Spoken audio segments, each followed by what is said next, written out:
தேவனுடைய பிள்ளைகள் ஒருவரையும் இறைவன் பெருக்கமாக ஆசீர்வதிப்பாராக. உங்களையும் உங்களுடைய குடும்பத்தையும் பிள்ளைகளையும் கையிட்டு செய்கிற சகல காரியங்களிலும் கர்த்தருடைய கிருபை பெரிதாக இருப்பதாக. மில்னர் என்று சொல்லப்பட்டவர் ஒரு சமயத்திலே ஒன்றை எழுதினார். டாக்டர் ஜான் மில்னர் என்பவர் எழுதும்போது சொன்னார், which is the true church? By answering this, the question we can solve all other problems. உண்மையான சபை எது? இதற்கு விடை கண்டுபிடித்து விட்டால் நமக்கு இருக்கிற அநேக கேள்விகளுக்கு பதில் கிடைத்துவிடும் என்று அவர் எழுதுகிறார். தேவனுடைய உண்மையான திருச்சபை எது? ஒரு கேள்விக்கு பதில் நமக்கு தெரிந்துவிட்டால் எத்தனையோ விதமான தப்புகளையும் தவறுகளையும் பலவிதமான அலைசடிப்படுகிற காரியங்களையும் விட்டு தைரியமாக, சந்தோஷமாக, சமாதானமாக அந்த ஆண்டவரை நாம் வழிபடலாம். ஆகவே இந்த கேள்வியை நாம் விசேஷமாக உங்கள் மத்தியில் நான் வைக்க விரும்புகிறேன். கர்த்தருக்குள் பிரியமானவர்களே, இந்த கேள்வியை நாம் தியானிக்கும் போது ஒரு காரியத்தை பற்றி நாம் அறிந்து கொள்ள வேண்டும். தேவனுக்கு எத்தனை திருச்சபைகள் உண்டு? இதை நம்முடைய காமன் சென்ஸ், நம்முடைய பொது அறிவின் வாயிலாக நாம் நினைத்து பார்த்தோம். ஒருவருக்கு எத்தனை திருச்சபைகள் இந்த உலகத்திலே இருக்க முடியும்? இந்து மார்க்கத்திலே ராவணன் என்று சொல்லப்பட்ட ஒருவரை பற்றி பார்க்கிறோம். ராமாயணத்திலே அவர் லங்கை அரசனாக இருந்தார் என்று போடு எழுதப்பட்டிருக்கிறது. பொதுவாக அவருக்கு 10 தலை என்று அங்கே எழுதப்பட்டிருக்கிறது. ஒரு உடம்பு 10 தலை. இது ஒரு மெத்தாலஜி, ஒரு கதை என்றாலும் அதிலே அப்படி போட்டிருக்கிறது, 10 தலை ஒரு உடம்பு. இன்றைக்கு தேவனுடைய பிள்ளைகள் மத்தியில திருச்சபைகள் ஏராளமாக இருக்கின்றன. உங்களுக்கு தெரியும், இந்த திருச்சபைக்கு தலைவர் யார் என்றால் ஆண்டவராக இயேசு கிறிஸ்து என்று திருமறையிலே நாம் விசேஷ விதமாக நாம் படிக்கிறோம்.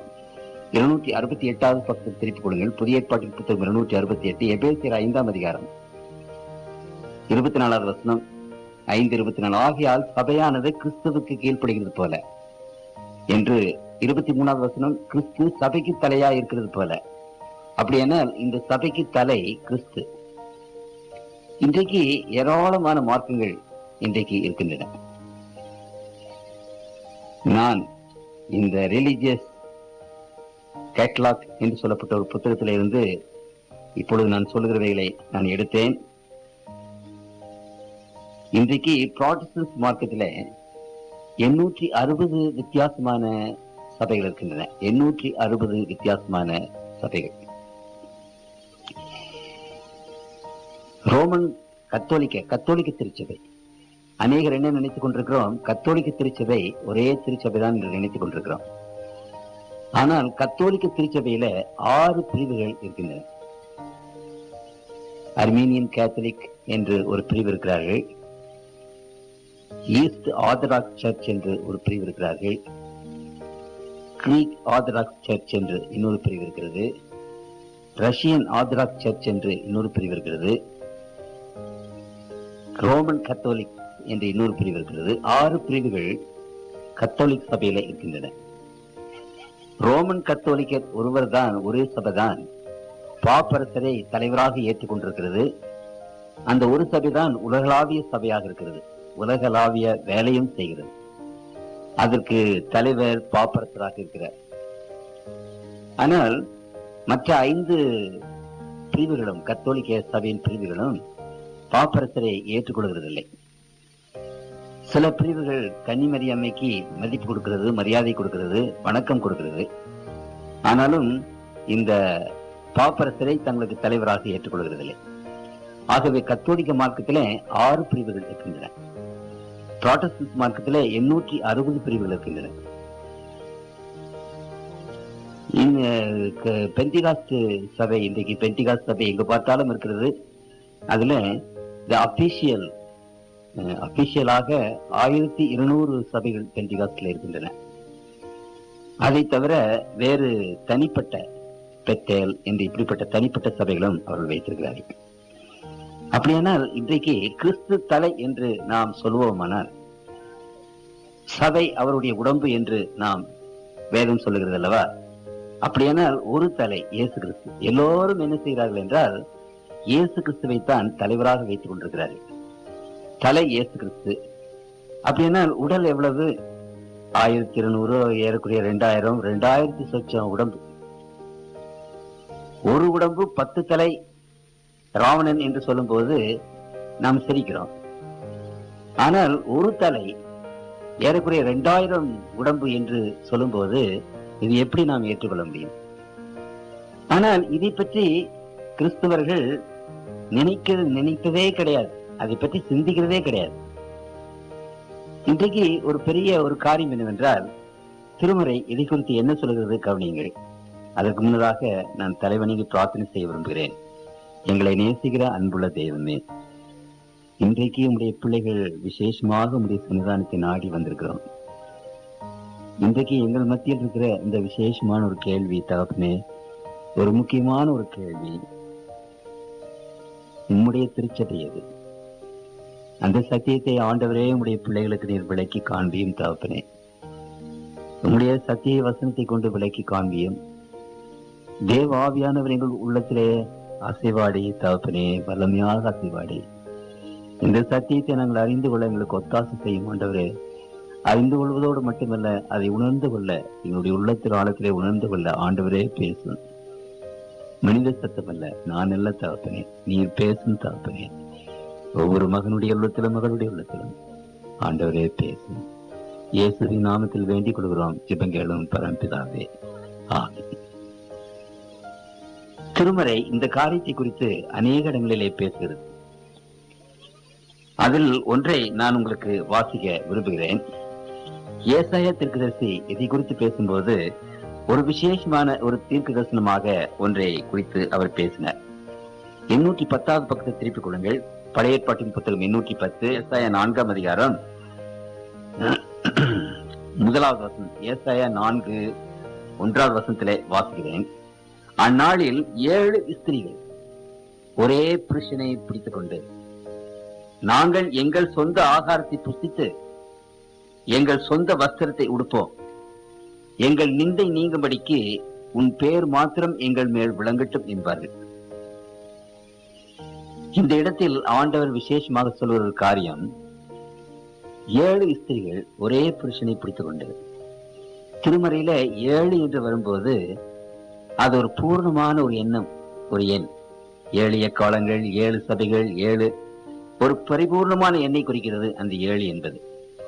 அப்படியானால் 7 என்று சொல்லும் போது இந்த உலகத்தில் இருக்கிற எல்லா சபைகளையும் சேர்க்கிறது. 7 ஸ்திரீகள், இந்த உலகத்தில் இருக்கிற சபைகள் எல்லாம், நான் சொன்னேனே இத்தனை சபைகளும் என்ன செய்கிறார்கள் என்றால், ஒரே புருஷனை பிடித்துக் கொண்டு, கர்த்தராகிய இயேசு கிறிஸ்துவாகிய ஒரே புருஷன், அவரை பிடித்துக் கொண்டு, நாங்கள் எங்கள் சொந்த ஆகாரத்தை புசித்து எங்கள் சொந்த வஸ்திரத்தை உடுப்போம், எங்கள் நிந்தை நீங்கும்படிக்கு உன் பேர் மாத்திரம் எங்கள் மேல் விளங்கட்டும் என்பார்கள். பேர் மாத்திரம் எங்களுக்கு இருக்கட்டும், கிறிஸ்துவர்கள் என்ற பெயர் மாத்திரம் எங்களுக்கு இருக்கட்டும். அந்த பெயர் மாத்திரம் போதும். அப்புறம் நடக்கையெல்லாம் அது எங்களுடைய சொந்த இஷ்டம் போல நாங்கள் நடப்போம். எங்களுடைய சொந்த ஆகாரத்தை புசித்து நாங்களே வேலை செய்து புசிக்கிறோம். புருஷன் தான் மனைவியை போஷிக்க வேண்டும், குடும்பத்தை போஷிக்க வேண்டும். ஆனா இந்த பெண்கள் என்ன சொல்கிறார்கள்? நீர் போஷிக்க வேண்டிய அவசியம் இல்லை, உம்முடைய ஆகாரத்தை நாங்கள் வாங்க வேண்டிய அவசியம் இல்லை, நாங்களே சம்பாதித்துக் கொள்கிறோம், நாங்களே உடுத்துக் கொள்கிறோம். அதாவது எங்களுடைய ஆலோசனையின் பிரகாரம், எங்களுடைய சித்தத்தின் பிரகாரம், எங்களுடைய எண்ணத்தின் பிரகாரம் நாங்கள் நடப்போம். ஆனா பேர் மாத்திரம் உம்முடைய பெயர் இருக்கட்டும். ஆண்டவர் இதை தீர்க்கதரிசனமாக நமக்கு சொல்லி போனார். அதே போலதான் இன்றைக்கு கிறிஸ்தவர்கள் என்ற பெயரை வைத்துக் கொண்டு அவரவர்கள் நினைத்த நினைப்பில, அவரவர்கள் போன வழியில, அவரவர்கள் நல்லது என்று தெரிந்த வழியில இன்றைக்கு போய்கொண்டிருக்கிறார்கள். ஆனாலும் கர்த்தருக்குள் பிரியமானவர்களே, திருமறை நமக்கு விசேஷமாக ஆணித்தரமாக சொல்லுகிற ஒரு காரியத்தை நான் விசேஷ விதமாக நான் வாசிக்கிறேன். 916வது வசனம், 916வது பக்கம், பழைய ஏற்பாட்டின் புத்தகம், எரேமியா 31ஆம் அதிகாரம் 22வது வசனத்தை நான் வாசிக்கிறேன். எரேமியா 31:22. சீர்கெட்டு போன குமார்த்தியே, எந்த மட்டும் விலகி திரிவாய்? கர்த்தர் பூமியிலே ஒரு புதுமையை சிருஷ்டிப்பார். ஸ்திரியானவள் புருஷனை சூழ்ந்து கொள்வார். அதையே தீர்க்கதரிசி தான் சொல்கிறார். ஒரு புருஷன், ஏராளமான ஸ்திரீகள். பேர் மாத்திரம் இருக்கட்டும், மற்றவைகள் எல்லாம் எங்கள் சொந்த காரியங்களை நாம் பார்த்துக் கொள்கிறோம். இன்றைக்கு இது எவ்வளவு உண்மையாக இருக்கிறது என்று கவனிங்கள். கிறிஸ்துவ மார்க்கத்தில் ஏதோ மற்ற மார்க்கங்களில் இப்படி பிரிவுகள் இருந்தால் அதை பற்றி நாம் ஆச்சரியப்படுவதற்கில்லை. ஆனால் சத்தியத்திற்கு தாயகமான இந்த கிறிஸ்தவ மார்க்கம் ஆண்டவரால் வெளிப்படுத்தப்பட்ட a revelation from God, கடவுளால் வெளிப்படுத்தப்பட்ட இந்த சத்தியங்கள், இந்த கடவுளால் ஏற்படுத்தப்பட்ட திருச்சபை, இந்த திருச்சபை இன்றைக்கு இயேசு கிறிஸ்து என்ற பெயரை வைத்துக் கொண்டு ஏராளமாக பிரிந்து கிடப்பது ஏன்? அதனால இன்றைக்கு கர்த்தருடைய பிள்ளைகளுக்கு ஒரு பெரிய கேள்வி. நான் இந்து மார்க்கத்திலே பிறந்து வளர்ந்து கல்லூரியிலே BA படித்துக் கொண்டிருந்த போது என்னுடைய உள்ளத்தில் இந்த கேள்வி எழும்பிற்று. உண்மையான தெய்வம் யார்? உண்மையான மார்க்கம் எது? அநேக வருஷ காலம் அதை பற்றி சிந்தித்தேன், யோசித்தேன். அப்படியானால் வேதங்களை எடுத்து படித்து பார்த்தேன். அதிலே தமிழ்நாட்டில் உள்ள சித்தர்களுடைய பாடல்கள் எனக்கு அதிகமாக பிடித்திருந்தது. அவர்கள் உண்மையை சொல்லுகிறார்கள். ஒன்றே குலம், ஒருவனே தேவன், கடவுளோ ஒருவர் உண்டு, வேதம் ஒன்று, காரண தீட்சியும் சத்ருவும் ஒன்று, அடவுடனே அவர் அருளும் பதவியும் ஒன்று, அம்புவியில் மனுப்பிரவியானதொன்று. கர்த்தருக்குள் பிரியமானவர்களே, இப்படிப்பட்ட விசேஷமான சீர்திருத்தமான கருத்துக்கள், அவைகளை நான் அதிகமாக, அவைகள் தான் என்னை இந்த வழியிலே கொண்டு வந்தது. அப்படியானால் கடைசியிலே கிறிஸ்தவ மார்க்கம் தேவனுடைய மார்க்கம் என்பதை நான் அலசி ஆராய்ந்த போது ஒரு கிறிஸ்தவன் ஆக வேண்டும் என்று நான் விரும்பினேன். அப்பொழுது எனக்கு ஒரு கேள்வி, என்ன கிறிஸ்தவன் ஆக வேண்டும் என்று விரும்பின மாத்திரத்துல எனக்கு ரொம்ப பிடித்திருந்தது கத்தோலிக்க திருச்சபை. ஏனென்றால் நானும் சிலை வணக்கம் செய்தவன். ஆகவே அந்த கோயம்புத்தூர்ல சென்ட் மைக்கேல் சர்ச், அந்த ஜங்ஷனுக்கு பின்பாக இருக்கிற அந்த மைக்கேல் மடம், அதிலே அழகான ஒரு குகை அமைத்து அதிலே கன்னி மரியம்மாவை சிலையாக, அழகான சிலையாக செதுக்கி பசும்புல் தரை முன்னாடி மணிக்கணக்காக முழங்கால் படியிட்டு இரவு பகலாக நான் ஜெபித்த காலங்கள் உண்டு. என்னுடைய பக்தியை பார்த்து அந்த ரோமன் கத்தோலிக்க திருச்சபை சேர்ந்த பெரிய குருமார்கள் ரோமாபுரிக்கு என்னை அனுப்பி அங்கு குரு பட்டத்துக்கு 12 வருஷம் படிக்கத்தக்கதாக என்னை சிபாரிசு பண்ணினார்கள். இந்தியாவிலேயே அப்படிப்பட்ட ஒரு சிபாரிசு கிடைப்பது அரிது. வருஷத்துக்கு ஒன்று கூட கிடைக்காது. ரொம்ப ரேரா தான் அது கிடைக்கும். அந்த சிலாக்கியத்தை எனக்கு கொடுத்தாரு. கர்த்தருக்குள் பிரியமான தேவனுடைய பிள்ளைகளே, அப்பொழுது எனக்கு இருந்த ஒரு பெரிய ஒரு கன்ஃபியூஷன் என்னன்னா, சரி கிறிஸ்தவன் ஆக வேண்டும் என்று, இதுதான் உண்மை மார்க்கம் என்று தெரிந்தது. இங்கே கிறிஸ்துவ மார்க்கத்தில் ஏராளமான சபைகள் இருக்கிறதே, எது கடவுளுடைய சபை? ஒவ்வொருவரும் ஒவ்வொரு விதமாக போதிக்கிறார்களே. இந்த ஒரு பெரிய கலக்கம் என் உள்ளத்தில் அநேக நாட்கள், மாதங்கள் இருந்தன. வேத புத்தகத்தை எடுத்து நான் படிக்க ஆரம்பித்தேன். படித்து படித்து படித்து படித்து அந்த பெரிய பாதிரியார், அவர் இப்பொழுது இல்லை, சகரியா அவருடைய பெயர், மிக அன்பான ஒரு குரு, வயது முதிர்ந்த ஒருவர், ஒரு சிறு பையனாய் போல தன்னுடைய மகனை போல என்னை தட்டி கொடுத்து வளர்த்தார். அன்பு கொடுத்து காட்டினார், ஆதரவு கொடுத்தினார். என்னுடைய வீட்டை விட்டு வெளியே விரட்டி விட்டார்கள். கிறிஸ்துவ மார்க்கத்துக்கு வந்த உடனே வீட்டில் இடம் கிடையாது. ஆகவே அவர் எனக்கு தகப்பனாக இருந்து எவ்வளவோ ஆறுதல் தேர்தல் சொன்னார், கவனித்தார். வேத வசனத்தை ஒவ்வொன்றாக அவரிடத்துல கேட்டுக்கொண்டே இருந்தேன். கடைசியில் அவர் என்ன சொன்னார் என்றால், தம்பி, இந்த வேத வாக்கியங்களை நீ கேட்டுக்கொண்டே இருக்கிறாயே, இதற்கு பதில் உனக்கு வேண்டும் என்றால் நீ புராட்டஸ்டன்ட் மார்க்கு தான் போகணுப்பா, கத்தோலிக்க திருச்சபையில் இதுக்கு பதில் கிடையாதுன்னு சொல்லிட்டார் அவர். சரி, புராட்டஸ்டன்ட் மார்க்கத்திலே வந்த உடனே பெந்தகோஸ்து சபை எனக்கு ரொம்ப பிடித்திருந்தது. அவர்கள் பாடுகிற பாட்டு, ஒரு உற்சாகமான செய்கிற காரியங்கள், ஜெபங்கள் என்னை ரொம்ப ஈர்த்து இழுத்தது. சரி, அந்த சபைக்கு நான் ரெகுலராக போய் கொண்டிருந்தேன். அந்த ஒரு சபைதான் என்று, அது இந்தியன் பெண்டிகாஸ்ட். போதகர் பொன்னுசாமி என்று ஒருவர் இருந்தார், வல்லமையான ஒரு பிரசங்கி. அந்த சபையார் எனக்கு ரொம்ப பிடித்திருந்தது. இவர் ஒரு நாள் ஒரு கூட்டம் போட்டார்.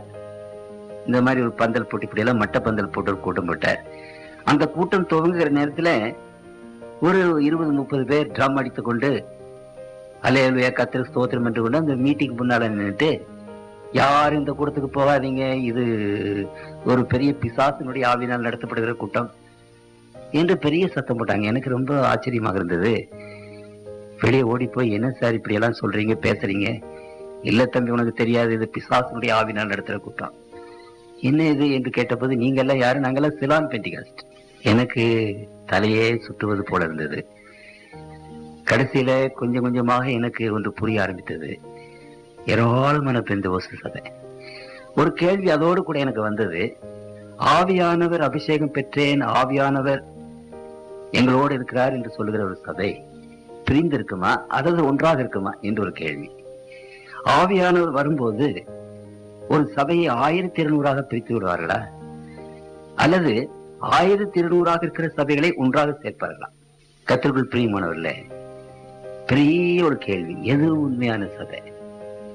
இன்றைக்கு மக்கள் திணறிக் கொண்டிருக்கிறார்கள், எது உண்மையான சபைன்னு தெரியாது. ஆனா ஒரு பெரிய ஒரு அமைதி என்னவென்றால், இந்த கிறிஸ்தவ மார்க்கத்தில் இருக்கிறவர்கள் 3/4 பேர் அதை பற்றி கவலையே படுறதில்லை. எது உண்மையான சபை? அது என்ன நமக்கு என்னத்துக்கு அந்த கேள்வி இல்ல. ஏதோ ஒரு சபையில் இருக்கிற இருந்துட்டு போக வேண்டியது. அப்படி ஒரு நிம்மதியான வாழ்க்கையை நடத்தி கொண்டிருக்கிறார்கள். சரி, எல்லாரும் பரலோகத்துக்கு போகணும் அப்படின்னு நினைக்கிறோம். பரலோகத்துக்கு போனா இங்க சிஎஸ்ஐ சபை கண்டா பெண்டிகாஸ்டுக்கு பிடிக்காது, பெண்டிகாஸ்ட் சபை கண்டா லுத்தரன் சபைக்கு பிடிக்காது. இப்படியெல்லாம் விரோதம் பாராட்டி பகைமை பாராட்டி கொண்டிருக்கிற சபைக்கு சபை பகைமை பாராட்டி இருக்கிறோம். நீங்கள் ஒருவர் நேசிப்பதை பார்த்து நீங்கள் என்னுடைய சீஷர்கள் என்று உலகத்தார் அறிந்து கொள்வார்கள் என்று ஆண்டவர் சொன்னார். யோவான் 17 வாசிக்கிறோம். ஆனால் இன்றைக்கு நாம் ஒருவர் பகைப்பதை பார்த்து உலகம் என்ன நினைக்கும்? அவங்க ஓட்டமா ஓடியே போயிடுறாங்க, கிறிஸ்து மத்த பக்கத்திலேயே தலையிருக்க மாட்டேங்கிறாங்க. கர்த்தருக்குள் பிரியமானவர்களே, பஸ் ஸ்டாண்டுக்கு போறோம், எந்த பஸ்ல ஏறினாலும் என்ன உட்கார்ந்து பிரயாணம் பண்ண வேண்டியதானே? அப்படியா நினைக்கிறோம்? 20 கேள்வி கேட்கிறோம். உங்களுக்கு புரியுதுல? 30 கேள்வி கேட்டிருக்கிறோம். இது எந்த பஸ், எத்தனை மணிக்கு போகுது, எந்த ஊருக்கு போகுது, எந்த ஊர் வழியா போகுது, இதுக்கு என்ன சார்ஜ்? ஆனா மார்க்கத்துல மாத்திரம் ஒரு கேள்வியும் கிடையாது. இந்த சபையில இருக்கிறமே, இந்த மார்க்கத்துல இருக்கிறமே, இந்த மார்க்கமும் இந்த சபையும் கடவுளுடைய சபைதானா? இந்த சபையிலும் மார்க்கத்திலும் இருந்தால் நாம் உண்மையான தெய்வத்தை வணங்க முடியுமா? பரலோகத்துக்கு போக முடியுமா? எந்த கேள்வியும் கிடையாது. நிம்மதியாக இருக்கிற இடத்துல உட்கார்ந்துருக்கிறோம். பரலோகத்துக்கு போகும்போது சிஎஸ்ஐக்கு ஒரு சபை, ஒரு பரலோகம், பெண்டிகாஸ்டுக்கு ஒரு பரலோகம், செவன்த் டே அட்வென்டிஸ்டுக்கு ஒரு பரலோகம், அப்படியா இருக்குது? கர்த்தருக்குள் பிரியமானவர்களே, இன்றைக்கு கர்த்தருடைய பிள்ளைகள் இந்த கேள்வியில தூங்கி கொண்டிருக்க கூடாது. நீங்கள் உண்மையாகவே தேவனுடைய ராஜ்யத்துக்கு போக வேண்டும் என்றால் first you have to settle this question, which is the true church, and you have to belong to the true church. இந்த உலகத்தில் எது உண்மையான திருச்சபை என்பதை நீங்கள் அறிந்து கொள்வது மட்டுமல்ல, அந்த திருச்சபையில நீங்கள் அங்கத்தினராகவும் இருக்க வேண்டும். இந்த கேள்வியை நாம் சரியானபடி புரிந்து கொள்ளவில்லை, இந்த கேள்வியை நாம் அறிந்து உணர்ந்து கொள்ளவில்லை. அப்ப நம்ம கிறிஸ்தவங்களா இருக்கிறதுல என்ன பிரயோஜனம்? ஒரு பிரயோஜனம் கிடையாது. Your life is settled forever. நான் இன்றைக்கு பேச போகிற காரியம், கர்த்தருக்குள் பிரியமானவர்களே, ஒரு மிக வாழ்க்கையின் முக்கியமான ஒரு கேள்வி. இந்த கேள்விக்கு ஆண்டவர் பதிலை இன்றைக்கு உங்களுடைய உள்ளத்திலே தரும்படியாக நான் இரவிடத்திலே அதிகம் கெஞ்சி மன்றாடி கொண்டு இந்த பிரசங்கத்தை நான் பேசுகிறேன். இந்த பிரசங்கத்தை நான் பேசும்போது என்னுடைய எண்ணங்கள், என்னுடைய சிந்தனைகள், என்னுடைய ஐடியா ஒன்றுமே வரக்கூடாது தகப்பனே. மனுஷனுடைய ஐடியா இல்லை. பரலோகத்தின் தேவனாகிய நீர் என்ன சொல்கிறீர்? உங்களுடைய பிள்ளைகள் காத்திருக்கிறார்கள், அவர்களுக்கு நீர் வெளிப்படுத்தும் என்ற எண்ணத்தோடு நான் வந்து உங்கள் மத்தியிலே நிற்கிறேன். கர்த்தருடைய விண்ணப்பத்தை கேட்டு நிச்சயமாகவே உங்களுடைய உள்ளத்திலே பேசுவார் என்ற ஒரு நம்பிக்கையோடு ஆண்டவருடைய நாமத்தை நான் ஸ்தோத்திரித்து இந்த காரியத்தின் முன்பாக வைக்கிறேன். தேவனுடைய உண்மையான திருச்சபை எது? திருமறை இதை குறித்து விசேஷ விதமாக பேசும்போது ஆண்டவருடைய பிள்ளைகளுக்கு ஆண்டவர் கொடுக்கிற ஒரு விசேஷமான தூது என்ன என்றால், புதிய ஏற்பாட்டின் புத்தகம் 4ஆம் அதிகாரம் 4வது வசனத்திலே, உங்களுக்கு உண்டான அழைப்பினாலே நீங்கள் ஒரே நம்பிக்கைக்கு அழைக்கப்பட்டதை போல ஒரே சரீரமும் ஒரே ஆவியும் உண்டு, ஒரே கர்த்தரும் ஒரே விசுவாசமும் ஒரே ஞான ஸ்நானமும், எல்லாருக்கும் ஒரே தேவனும் பிதாவும் உண்டு. அப்படியானால் திருமறை என்ன சொல்கிறது? ஒரே தேவன், ஒரே கர்த்தர், ஒரே விசுவாசம், ஒரே நம்பிக்கை. அப்படியானால் கர்த்தருக்குள் பிரியமானவர்களே, எபேசில 5ஆம் அதிகாரத்துல நீங்க வாசிக்கும் போது இந்த திருச்சபை ஆண்டவர் ஒரு மணவாட்டிக்கு ஒப்பிட்டு பேசுகிறார், ஒரு மனைவிக்கு ஒப்பிட்டு கிறிஸ்துவை ஒரு கணவன் என்றும், அங்கு இந்த சபையை ஒரு பெண் என்றும் மனைவி என்றும் சொல்லி அங்கு பேசுகிறார். ஆகவே எபேசியர் 5ஆம் அதிகாரம் விசேஷ விதமாக இதை குறித்து அங்கு சொல்ல 20வது வசனத்துக்கு அப்புறமாக நீங்கள் வாசிப்பீர்களானால், தன் சொந்த மாமிசத்தை பகைத்தவன் ஒருவனும் இல்லையே, கர்த்தர் சபையை போஷித்து காப்பாற்றுகிறது போல ஒவ்வொருவனும் தன் மாமிசத்தை போஷித்து காப்பாற்ற வேண்டும். 31 இது நிமித்தம் மனுஷன் தன் தகப்பனையும் தன் தாயையும் விட்டு தன் மனைவியுடன் இசைந்து இருவரும் ஒரே மாம்சமாயிருப்பார்கள். அப்படியானால் ஒரு மனைவிதான். ஆண்டவராக இயேசு கிறிஸ்துவுக்கு சபை மணவாட்டி என்று அழைக்கப்படுகிற சபை ஒன்றுதான், ரெண்டு இல்லை. ஒரு தலை என்றால் ஒரு உடம்பு தானே ஒழிய ஒரு தலை 1008 உடம்பு இல்லை. அதை நீங்கள் புரிந்து கொள்ள வேண்டும். அப்படியானால் இன்றைக்கு திருமறை விசேஷ விதமாக அதைத்தான் சொல்லுகிறது. யோவான் எழுதின சுவிசேஷம் 17ஆம் அதிகாரத்துல ஆண்டவர் பரலோகத்திற்கு போவதற்கு முன்னதாக ஒரு விசேஷமான ஒரு ஜெபம் செய்கிறார். அந்த யோவான் 17ஆம் அதிகாரம் முழுவதும் அந்த ஜெபத்தை நாம் வாசிக்கிறோம். அந்த ஜெபத்துல முக்கியமாக ஆண்டவர் பிதாவை நோக்கி கேட்டுக்கொள்கிற ஒன்றை நான் வாசிக்கிறேன். 21வது வசனம் 153வது பக்கம், புதிய ஏற்பாட்டிலே 153, 22. அவர்கள் எல்லாரும் ஒன்றாயிருக்கவும் பிதாவே, நீர் என்னை அனுப்பினதை உலகம் விசுவாசிக்கத்தக்கதாக நீர் என்னிலும் நான் உண்மையிலேயும் இருக்கிறது போல அவர்கள் எல்லாரும் நம்மில் ஒன்றாயிருக்கவும் வேண்டிக் கொள்கிறேன். நாம் ஒன்றாயிருக்கிறது போல அவர்களும் ஒன்றாயிருக்கும்படி நீர் எனக்கு தந்த மகிமையை அவர்களுக்கு நான் கொடுத்தேன். 23வது வசனம், ஒருமைப்பாட்டில் அவர்கள் தேர்ந்தவர்களாயிருக்கும்படிக்கு என்னை நீர் அனுப்பினதையும் நீர் என்னில் அன்பாயிருக்கிறதைப் போல அவர்களும் அன்பாயிருக்கிறதையும் உலகம் அறியும்படிக்கு நான் அவர்களிலும் நீர் என்னிலும் இருக்கும்படி வேண்டிக் கொள்கிறேன். ஒன்றாயிருக்கும்படி, ஒருமைப்பாட்டில் தேறினவர்களாக இருக்கும்படி திருமறை அப்படித்தான் சொல்கிறது. 1 யோவான் 5ஆம் அதிகாரம் 7வது வசனம், பரலோகத்திலே சாட்சி எழுகிறவர் மூவர், பிதா, வார்த்தை, பரிசுத்தாவி என்பவர்களே, இம்மூவரும் ஒன்றாயிருக்கிறார்கள். There is no division in divinity. ஆண்டவர் அந்த பரலோகத்திலே டிவிஷன் கிடையாது. ஆகவே தேவனுடைய பிள்ளைகளாகிய நமக்குள் எந்த விதமான பிரிவினையும் இருக்கக்கூடாது.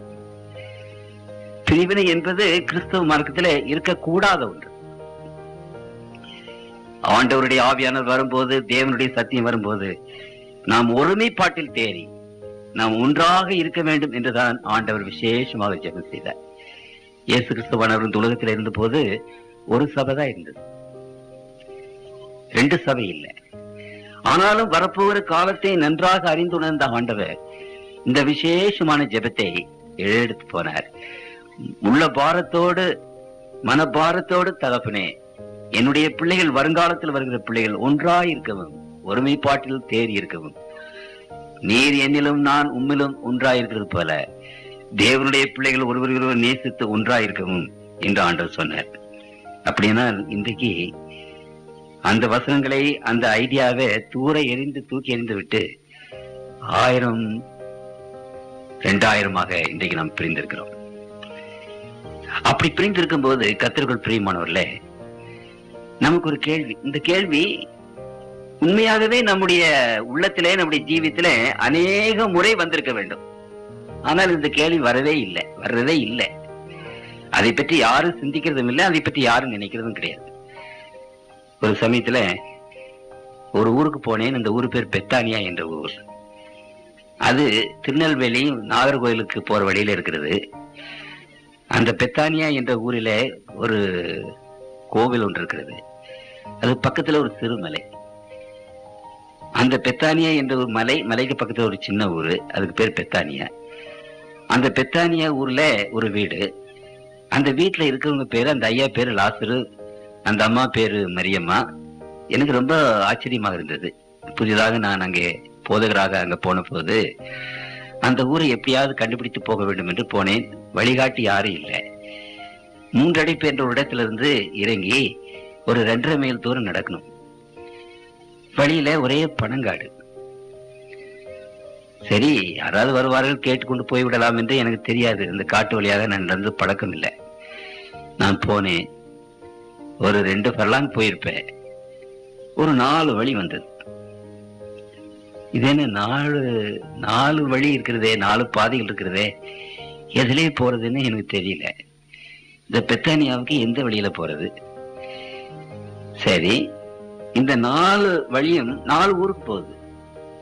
4 பாதை, வண்டி தடம் இருக்கு, ஜனங்கள் நடந்து இருக்கிற அந்த தடம் இருக்கிறது, எல்லாமே இருக்கிறது. எந்த ஊர் பெத்தானியாவுக்கு போறது? ஒரு 3/4 மணி நேரம் என்ன செய்வது தெரியாம நின்றுட்டு இருந்தேன். நல்ல வேலை ஒரு வண்டி வந்தது. அவர்கிட்ட கேட்டேன். அவர் சொன்னாரு, இந்த பாதையில போங்கன்னு சொன்னாரு. சரி, நான் அந்த பாதையில போயிட்டு ஒரு 1/2 கிலோமீட்டர் போயிருப்பேன். அங்கே 6 வழி வந்தது. சரி, இது தெரிஞ்சிருந்தா அவரையே நான் திட்டமா கேட்டிருப்பேனே, தெரியாம போயிட்டேன். இந்த 6 வழியில எந்த வழியில போறது? கர்த்தருக்குள் பிரியமானவர்களே, ஒரு 1/2 நாள் வரைக்கும் உட்கார்ந்திருந்தேன்.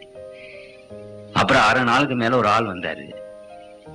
இது எந்த வழி போறது பெத்தானியாவுக்கு? அப்புறம் அவர் சொன்னாரு, இந்த வழியில போங்க. உடனே எனக்கு அடுத்த கேள்வி என்ன, இந்த வழியில போனா இந்த மாதிரி மறுபடியும் ஒரு ஜங்ஷன் வருமா?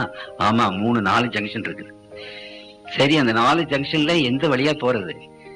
அப்ப அவர் சொல்ல ஒரு காயத்தை எடுத்து மேப் போட்டு அப்புறம் அதை கஷ்டப்பட்டு தேடி பிடிச்சு போய் சேர்ந்தேன். இன்றைக்கு கிறிஸ்தவ வாழ்க்கையில் கர்த்தருக்குள் பிரியமானவர்களே, ஏராளமான சபைகள் குறுக்கிடுறது. இது எந்த சபை தேவனுடைய ராஜ்யத்துக்கு போறது? எதை நாம் பின்பற்ற வேண்டும் என்ற ஒரு கேள்வியே நமக்கு கிடையாதா? அதை பற்றி நாம் சிந்திக்கிறதே இல்லையா? எப்படி? அந்த கேள்வி கேட்காவிட்டால் அந்த பெத்தானி என்ற ஊருக்கு நான் எப்படி போய் சேர்ந்திருக்க முடியும்? இன்னைக்கு உலகத்துல இப்படி கேள்வி எல்லாம் கேட்கிற கர்த்தருடைய பிள்ளைகள் இந்த மார்க்கத்துல வந்த போது மாத்திரம் அதை பற்றி ஒரு கேள்வியும் கிடையாது. இது ரொம்ப விசித்திரமாக இருக்கிறது. வேதத்தில் ஒரு வசனம் உண்டு, பிரபஞ்சத்தின் தேவனானவன் கர்த்தருடைய பிள்ளைகளுடைய கண்களை கட்டி போட்டான் என்ற ஒரு வசனம் இருக்கிறது. ஒருவேளை அப்படி கட்டி போட்டு விட்டானோ, ஏதோ தப்பி தவறி தள்ளாடி அதே அப்படியே தடவி கிடவி எடுத்து எப்படியாவது பரலோகத்துக்கு போயிடலாம்னு நாம் நினைக்கிறோமா? பரலோகம் அப்படியா? எல்லாரும் ஒரு சபையில தடவி 1200 2000 சபைகள் அப்படி தடவி தெரிந்து அந்த 2000 சபைகளும் பரலோகத்துக்கு போய் சேர்ந்துருமா? ஆண்டவர் தம்முடைய பிள்ளைகளிடத்துல விசேஷமாக ஒன்று சொன்னான். இதை குறித்து நான் எங்கு வாசிக்கிறேன் என்றால் 109வது பக்கம், புதிய ஏற்பாட்டின் புத்தகம் 109வது பக்கத்துல நான் வாசிக்கிறேன். லூக்கா எழுதின சுவிசேஷம் 17ஆம் அதிகாரம். லூக்கா எழுதின சுவிசேஷம் 17ஆம் அதிகாரம் 26வது வசனம். ஆண்டவர் தம்முடைய பிள்ளைகளை பார்த்து சொல்லுகிறார், நோவாவின் நாட்களில் நடந்தது போலவே மனுஷகுமாரனுடைய நாட்களிலும் நடக்கும். ஆண்டவர் தம்முடைய 2வது வருகை பற்றி, உலகத்தின் கடைசி நாட்களை பற்றி பேசும்போது சொன்னார், நோவாவின் நாட்களில் நடந்தது போலவே இந்த மனுஷகுமாரனுடைய நாட்களிலும் நடக்கும். நோவாவின் காலத்திலே என்ன நடந்தது? அந்த நோவாவினுடைய கதையை கர்த்தருக்குள் பிரியமானவர்களே திரும்ப திரும்ப நம்ம வாசிக்கணும். ஏனென்றால் எது ஆண்டவர் சொல்லுகிறாரோ, கடைசி காலத்துக்கு பற்றிய காரியங்களை சொல்லுகிறாரோ அதை நாம் படிக்கணும். படிச்சாதான் நமக்கு இந்த கடைசி காலத்தை பற்றின காரியங்கள் நமக்கு தெரியும், திட்டவட்டமாக தெரியும். நோவாவினுடைய நாட்களில் நடந்தது போலவே மனுஷகுமாரனுடைய நாட்களிலும் நடக்கும். அப்படியானா நோவாவின் காலத்தில் என்ன நடந்தது? கர்த்தருக்குள் பிரியமானவர்களே, நோவா ஒரு பேழையை தான் கட்டினார், ஒரு கப்பலை தான் கட்டினார். அந்த பிரளயம் வரப்போகிறது, என்று நோவா 120 வருஷம் பிரசங்கம் பண்ணியும் ஜனங்கள் யாரும் அதை நம்பல. சரி, அப்படி நோவாவின் இடத்துல எனக்கு போகணும், நம்மவே ஒரு பேழையை கட்டிக்கிறோமே என்று சொல்லி யாரும் கட்டல. கடைசியில் அந்த பெரிய பிரளயம் வந்த போது ஒரே பேழை தான், 2 பேழையே கிடையாது. அப்படியானால் அந்த பிரளயத்திலிருந்து தப்பிக்கப்பட்ட அந்த பிள்ளைகள் அந்த ஒரே பேழையில தான் பிரயாணம் பண்ணாங்க. நோவா நல்ல வேளை அந்த காலத்துல இந்த ஒரே பேழைக்கு வான்னு கூப்பிட்டான். அப்ப அந்த ஜனங்கள் மத்தியில ஒரு கன்ஃபியூஷனும் கிடையாது, எந்த கலக்கம் கிடையாது. அங்க இருந்தது ஒரு பேழை தான், போவதா இருந்தால் அந்த ஒரு பேழைகளை தான் போகணும். ஆனா இந்த காலத்துல ஆண்டவருடைய வருகை வருகிறது, அந்த வருகையிலே பயங்கரமான காரியங்கள் நடக்க போகிறது. வரப்போகிற பயங்கரத்திற்கும் வரப்போகிற வாதிகளுக்கும் வரப்போகிற பயங்கரமான காரியங்களுக்கும் தப்பிவித்துக் கொள்ள கர்த்தருக்குள் பிரியமானவர்களே எப்படி போவது? 2000க்கு மேலான பேழைகள் இங்கே இருக்கிறது. இது எந்த பேழைகள் போனால் தப்பித்துக் கொள்ளலாம்? இது கடவுள் தான் நமக்கு சொல்லணும். மனிதர்கள் தங்களுடைய ஆலோசனைகளினாலும் சித்தாந்தத்தினாலும் நாம் சொல்ல என்ன பிரயோஜனம்? ஆகவே ஆண்டவர் தான் தம்முடைய பிள்ளைகளுக்கு அது வழிகாட்டணும். தேவாவியானவர் தான் தம்முடைய பிள்ளைகளுக்கு வழி நடத்தணும். நான் சொன்னேன், கர்த்தருக்குள் பிரியமானவர்களே, ஆவியானவர் இந்த உலகத்தில் இன்றைக்கு வந்திருக்கிறார், மக்கள் மத்தியிலே கிரியை செய்யறார். அப்படி கிரியை செய்யும் போது இன்றைக்கு உலகம் என்ன சொல்கிறது? பல பாசை பேசினாயா, அற்புதங்களை செய்தாயா, அடையாளங்களை செய்தாயா? ஒருவர் நிறைய பேர் என்று சொன்னாங்க, சுகமளிக்கிற கூட்டம் வாங்க நாங்க சுகப்படுத்துறோம்னு போட்டிருந்தீங்கன்னா 1000கணக்கா வந்திருப்பாங்க, நீங்க அதை போட மாட்டேன்றீங்க. கர்த்தருக்குள் பிரியமானவர்களே, சுகமளிக்கும் ஆராதனை, பல பாஷை பேசுகிற காரியங்கள், அற்புதங்கள் செய்கிற காரியங்கள், இவைகள் எல்லாவற்றையும் விட ஒன்று இன்றைக்கு மக்கள் மத்தியில மிக மிக முக்கியமான ஒரு காரியம் என்னன்னா ஆண்டவருடைய திருச்சபை. இது அற்புதங்களை செய்து விட்டால், அடையாளங்களை செய்து விட்டால், அங்கு அற்புதங்கள் நடந்து விட்டால், பல பாஷை பேசிவிட்டால் பரலோகத்துக்கு போயிடலாம் என்று அநேகர் நினைக்கிறார்கள்.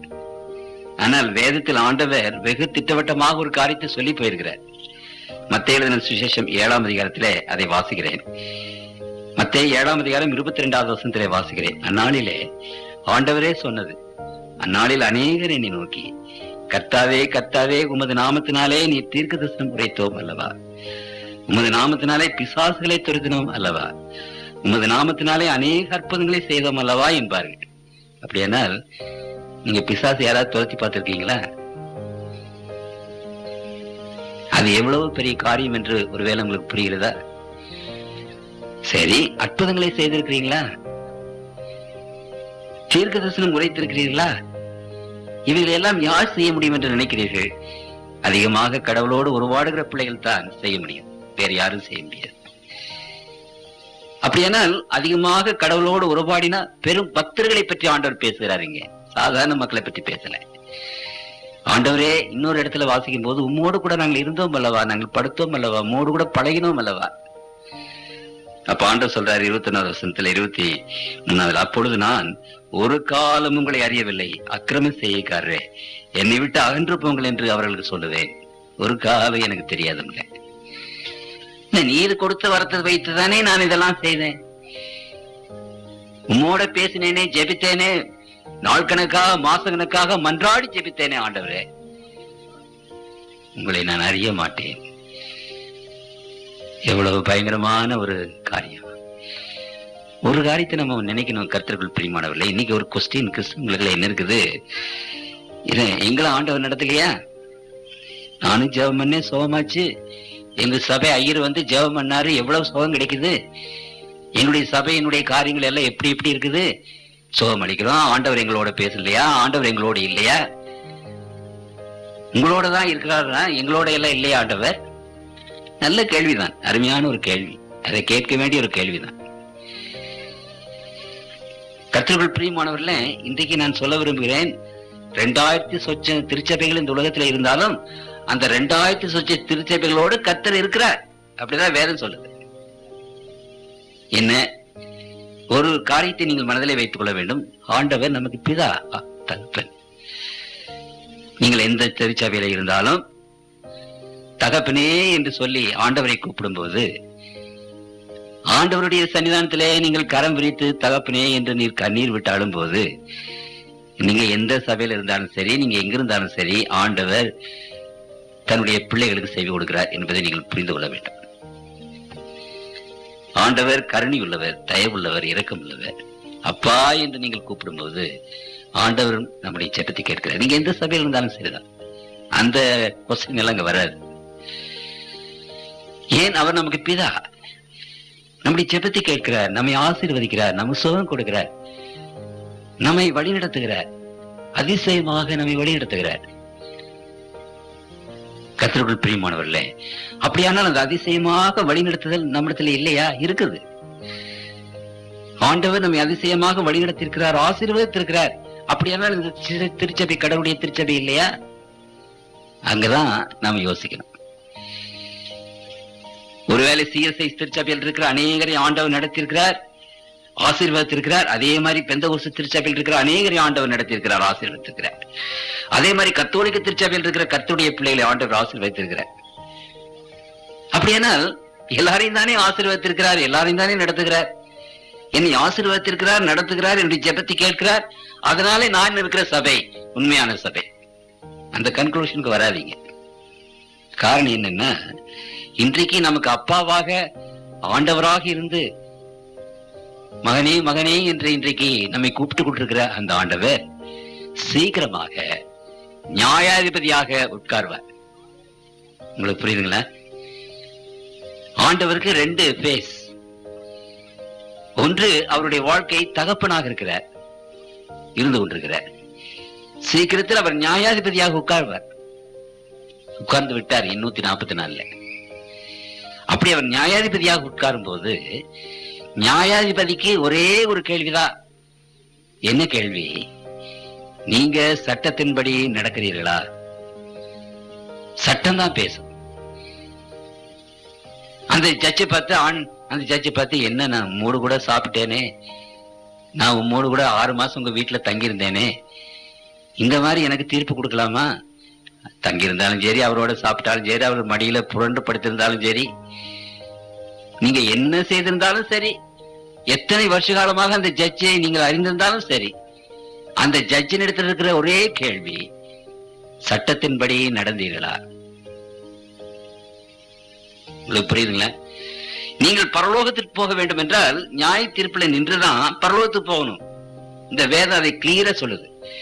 தேவனை சந்திக்கும்படி ஆயத்தப்படு என்று இன்றைக்கு மக்கள் பேசிக் கொண்டிருக்கிறார்கள். தேவனை சந்திக்கும்படி ஆயத்தப்படு. அவர்களுக்கு என்ன விளங்கல? தேவனை சந்திக்கும்படி ஆயத்தப்படு, ஆண்டவர் பரலோகத்துல வருகிறதை நீ பார்த்தாயானால் நீ அழிந்து போவாயே, அந்த மகிமையில நாம் சாம்பலாக போய்விடுமே, அது தெரியல வந்து. உன்னுடைய ஆண்டவரை சந்திக்கும்படி நீ ஆயத்தப்பட வேண்டும் என்றால் முதலாவது நீ நியாய தீர்ப்பில் ஆயத்தப்படு. First you meet the judgment, then only you can meet Jesus coming on heavens. முதலாவது நியாய தீர்ப்பில் நில்லு, அப்புறம்தான் வரப்போகிற ஆண்டவரை நீ பார்க்க முடியும். அந்த நியாய தீர்ப்பில் நின்று நீ நல்லவன், பரிசுத்தவான் என்று தீர்மானிக்கப்பட்டால் அந்த ஆண்டவருடைய மகிமை உன்னை ஒன்றும் செய்யாது, நாம் அவருடைய பிள்ளைகளாக இருப்போம். அந்த நியாய தீர்ப்பில் நின்று நீ நீதிமான் அல்ல என்று தீர்ப்பளித்தால் அவருடைய அக்கினி, அவருடைய மகிமை நம்ம எரித்து விடுமே. அதனாலதான் வேதம் என்ன சொல்லுது? நியாய தீர்ப்பின் வேலை வந்தது வேதம் சொல்லுது. ஆகவே வானத்தையும் பூமியையும் சமுத்திரத்தையும் உண்டாக்கின தேவனையே தொழுது கொள்ளுங்கள். நேற்று உங்களுக்கு எடுத்து சொன்னேன், முதலாவது தூதனுடைய தூது. இன்றைக்கு கிறிஸ்தவ மார்க்கத்துல நியாய தீர்ப்பை பற்றி யார் பேசுகிறார்கள்? யார் உங்களுக்கு எடுத்து சொல்லுகிறார்கள்? இயேசு கிறிஸ்துவை விசுவாசிக்கிற பிள்ளைகள், பரலோகத்திற்கு போக வேண்டும் என்கிற பிள்ளைகள், இன்றைக்கு ஆண்டவரை சந்திக்க ஆயத்தப்படு என்று எல்லா இடங்களிலும் பேசிக் கொண்டிருக்கிற பிள்ளைகள், அந்த ஆண்டவரை சந்திப்பதற்கு முன்னதாக நீ நியாய தீர்ப்பை சந்தி, நியாய தீர்ப்பிலே நில்லு. அந்த நியாய தீர்ப்பிலே நின்று பரிசுத்தவான் என்று அங்கே தீர்ப்பு அளிக்கப்பட்டால் தான் நீ ஆண்டவரை சந்திக்க முடியும் என்று இன்றைக்கு எத்தனை பேர் போதிக்கிறார்கள்? இல்லை. நியாய தீர்ப்பு நடந்து கொண்டிருக்கிறது, எத்தனை பேர் போதிக்கிறார்கள்? சாத்தான் இந்த நியாய தீர்ப்பை ரொம்ப அழகாக இயேசு கிறிஸ்து வந்து நியாயம் தீர்ப்பார் என்று சொல்லிட்டார். அதைத்தான் எல்லாரும் நம்பிட்டு இருக்கிறோம், அவர் வந்துதான் நியாயம் தீர்ப்பார் என்று. இன்றைக்கு பரலோகத்திலே நடக்கிறது நியாய தீர்ப்பு என்று யாருக்கு தெரியும்? ஆண்டவர் விசேஷமான தூதை உலகத்திலே கொடுத்து கொண்டிருக்கிறார். என்ற 3 தூதுகளில முதல் தூது, தேவனுக்கு பயந்து அவருடைய நாமத்தை மகிமைப்படுத்துங்கள், நியாய தீர்ப்பின் வேலை வந்தது. உங்களுக்கு புரியும் என்று நான் நினைக்கிறேன். ஆகவே ஆண்டவர் சொல்லுகிறார், கர்த்தாவே கர்த்தாவே என்று கூப்பிடுகிறவன் அல்ல. திருமறை அதை குறித்து சொல்லுகிறார், நாளில் பரலோகத்தில் இருக்கிற என் பிதாவின் சித்தத்தின்படி செய்கிறவனே பரலோக ராஜ்யத்தில் பிரவேசிப்பானே அல்லாமல் என்னை நோக்கி கர்த்தாவே கர்த்தாவே என்று சொல்லுகிறவன் அதில் பிரவேசிப்பதில்லை. எவ்வளவு ஆணித்தரம் ஆண்டவர் சொல்றாரு. கர்த்தாவே கர்த்தாவே என்று வாழ்நாளெல்லாம் கூப்பிட்டு பிரயோஜனம் இல்லை. கர்த்தருக்குள் பிரியமானவர்களே, என் பிதாவின் சித்தத்தின்படி செய்கிறவனே, ஆண்டவருடைய சித்தம், அவருடைய சட்டம், அவருடைய கற்பனைகள் அதன்படி செய்கிறவனே பரலோக ராஜ்யத்திலே பிரவேசிப்பார்கள். ஏன்னா சட்டம், நியாய தீர்ப்பு என்றால் சட்டம் தான் பேசும். 10 கற்பனையின் பிரகாரம் நடந்தாயா? நான் உனக்கு சொன்ன காரியங்களை நீ செய்தாயா? வசனம் ஆண்டவர் சொல்கிறார், ஞான ஸ்நானம் எடு, தசமபாகம் கொடு, உன்னுடைய உடம்பு தேவனுடைய ஆலயம், இப்படியெல்லாம் ஆண்டவர் அதை வலியுறுத்தி பேசிக் கொண்டிருக்கிறாரே, அதையெல்லாம் நீங்கள் செய்தீர்களா? அதன்படியெல்லாம் நம்ம நடந்தோமா? வசனத்திற்கு ஏற்றவாறு நாம் நடந்திருக்கிறோமா? கர்த்தருக்குள் பிரியமான தேவனுடைய பிள்ளைகளே, இந்த ஒரு கேள்வி அதை நீங்க புரிஞ்சுக்கிடுங்க. ஆண்டவர் என்னை நடத்திட்டு இருக்கிறாரு, ஆண்டவர் என்ன ஆசீர்வதிச்சிட்டு இருக்காரு, எவ்வளவு கிருபையாக நடத்துகிறார், அதனால நான் நிச்சயமா பரலோகம் போவோம் என்ற எண்ணத்தை தயவு செய்து விட்டுருங்க. எல்லாரும் அப்படித்தான் நினைச்சிட்டு இருக்கிறாங்க, எல்லா சபையிலும். கடைசியில என்னாச்சு? எல்லா சபை சந்தவர்களும் பரலோகத்துக்கு போயிடுவோமா? அப்ப ஒரு தெய்வம் என்பது என்னாச்சு? ஒரு வழி என்பது என்னாச்சு? நானே சத்தியமும் வழியும் ஜீவனமாக இருக்கிறேன் என்று என்னாச்சு? அவராலே என்று வேற ஒருவராலும் ரட்சிப்பில்லை என்பது என்னாச்சு? ஆகவே கர்த்தருக்குள் பிரியமானவர்களே, ஆண்டவர் ஒருவர், விசுவாசம் ஒன்று, நம்பிக்கை ஒன்று, அந்த ஒரே திருச்சபை. இதை குறித்து, இந்த திருச்சபை குறித்து திருமறை பேசும்போது விசேஷமாக ஒரு காரியத்தை குறித்து பேசுகிறது. 288வது பக்கம், புதிய ஏற்பாட்டின் புத்தகம் 287வது பக்கம், 1 தீமோத்தேயு 3ஆம் அதிகாரம் 15 வாசிக்கிறேன் பாருங்க. 1 தீமோத்தேயு 3:15, தாமதிப்போமாகில் தேவனுடைய வீட்டிலே நடக்க வேண்டிய வகையை நீ அறியும்படி இவைகளை உனக்கு எழுதுகிறேன். அந்த வீடு, அந்த சபை ஜீவனுள்ள தேவனுடைய சபையாய் சத்தியத்திற்கு தூணும் ஆதாரமாய் இருக்கிறது. இங்கு சபையை பற்றி ஆண்டவர் பேசும்போது என்ன சொல்கிறார்? தேவனுடைய வீடு, தேவனுடைய திருச்சபை, அது சத்தியத்துக்கு தூணும் ஆதாரமாய் இருக்கிறது. அப்ப சத்தியம் என்றால் என்ன? திருமறை ஏராளமாக பேசுகிறது. சத்தியம் என்றால் என்ன? ஏசாயாவின் புத்தகம் 26ஆம் அதிகாரத்திலே பரலோகத்தின் வாசல்கள் யாருக்கு திறந்திருக்கும் என்று சொல்லப்பட்டிருக்கிறது. 26:1 வாசிக்கிறேன். 2 சத்தியத்தை கை கொண்டு வருகிற நீதியுள்ள ஜாதி உள்ளே பிரவேசிப்பதற்காக வாசல்களை திறவுங்கள். சத்தியத்தை கை கொண்டு வருகிற ஜாதிக்கு தான் பரலோகம் திறக்கும். சரி, அப்படி சத்தியத்தை கை கொள்ளாம இங்கு ஒரு சபையை பற்றி, ஆண்டவர் சபையை பற்றி பேசும்போது என்ன சொல்கிறார்? 1042வது பக்கத்திற்கு திருப்பிக் கொள்ளுங்கள். 1042வது பக்கம், தானியேல் 8ஆம் அதிகாரத்துல 12வது வசனத்திலே வாசிக்கிறேன். தானியேல் 8:12, பாதகத்து நிமித்தம் அன்றாட பலியும் கூட சேனையும் அதற்கு ஒப்புக் கொடுக்கப்பட்டது. அது சத்தியத்தை தரையிலே தள்ளிட்டு, சத்தியத்தை தரையிலே தள்ளினதுனால அவர்கள் கேட்டு போனார்களா? பாருங்க, அது கிரியை செய்து அனுகூலம் அடைந்தது. இந்த சத்தியத்திலே தள்ளினாலும் நன்றாகத்தான் இருந்தார்கள் என்று வேதம் சொல்லுது. ஆகவே நாம் நன்றாக ஆசீர்வதிக்கப்பட்டிருக்கிறோம், அதனால நம்ம சத்தியத்தை கடைபிடித்திருக்கிறோம் என்று தயவு செய்து நீங்க எண்ணாதீர்கள். திருமறை அதை குறித்து வெகு திட்டவட்டமாக என்ன செய்கிறது? அங்கு பேசுகிறது. சத்தியம், ஆண்டவர் சொன்னார், இந்த உலகத்திலே ஆண்டவர் வந்த போது விசேஷமாக ஒரு காரியத்தை குறித்து சொன்னார். யோவான் 18ஆம் அதிகாரம் 37வது வசனத்தை வாசிக்கிறேன். அப்பொழுது பிலாத்து அவரை நோக்கி, யோவான் 18:37, அப்படியானால் நீ ராஜாவோ என்றார். இயேசு பிரதியுத்தரமாக, நீ சொல்லுகிறபடி நான் ராஜா தான். சத்தியத்தை குறித்து சாட்சி கொடுக்க நான் பிறந்தேன். இதற்காகவே இந்த உலகத்தில் வந்தேன், சத்தியத்தை குறித்து சாட்சி கொடுக்க. சத்தியவான் எவனும் என் சத்தியத்தை கேட்கிறான். இந்த வசனத்திற்கு அப்பாற்பட்டதெல்லாம் சத்தியம் அல்ல. கர்த்தருக்குள் பிரியமானவர்களே, இந்த வசனத்தினால் சப்போர்ட் பண்ணாத எதுவுமே சத்தியம் அல்ல. இந்த வசனத்துக்கு புறம்பான எதுவுமே, நாம் என்ன செய்தாலும் சரி, எதை பேசினாலும் சரி, ஒருவேளை ஆயிரக்கணக்கான வருஷ காலமாக நம்ம அதை அனுசரிச்சுட்டு வந்தாலும் சரி, வேத வசனங்களுக்கு அப்பாற்பட்டது எதுவுமே சத்தியம் இல்லை. சத்திய வேதமே சத்தியம், இந்த வசனமே சத்தியம். இந்த காரியத்தை எங்கள் மனதிலே வைக்க விரும்புகிறேன். ஆனால் அநேக சபைகள் திருமறை சொல்கிறது சத்தியத்தை தள்ளி போட்டது. இன்னும் வேதவத்தில் நீங்கள் வாசிப்பீர்களானால் அங்கு எரேமியா தீர்க்கதரிசனம் 7ஆம் அதிகாரம் 28வது வசனத்துல சத்தியம் அழிந்தது, அவருடைய வாயிலே சத்தியம் அற்று போனது. வாயில சத்தியமே கிடையாது. ஏசாயா 59ஆம் அதிகாரம் 14-15 நீங்கள் வாசிப்பீர்களானால் அந்த சத்தியம் தள்ளுபடியாயிற்று என்று விசனப்படுகிறவன் ஒருவனும் இல்லை. சத்தியம் இல்லையே என்று விசனப்படுகிறவர்கள் ஒருவரும் கிடையாது. ஆகவே சத்தியவான் எவனும் என் சத்தத்தை கேட்கிறான்.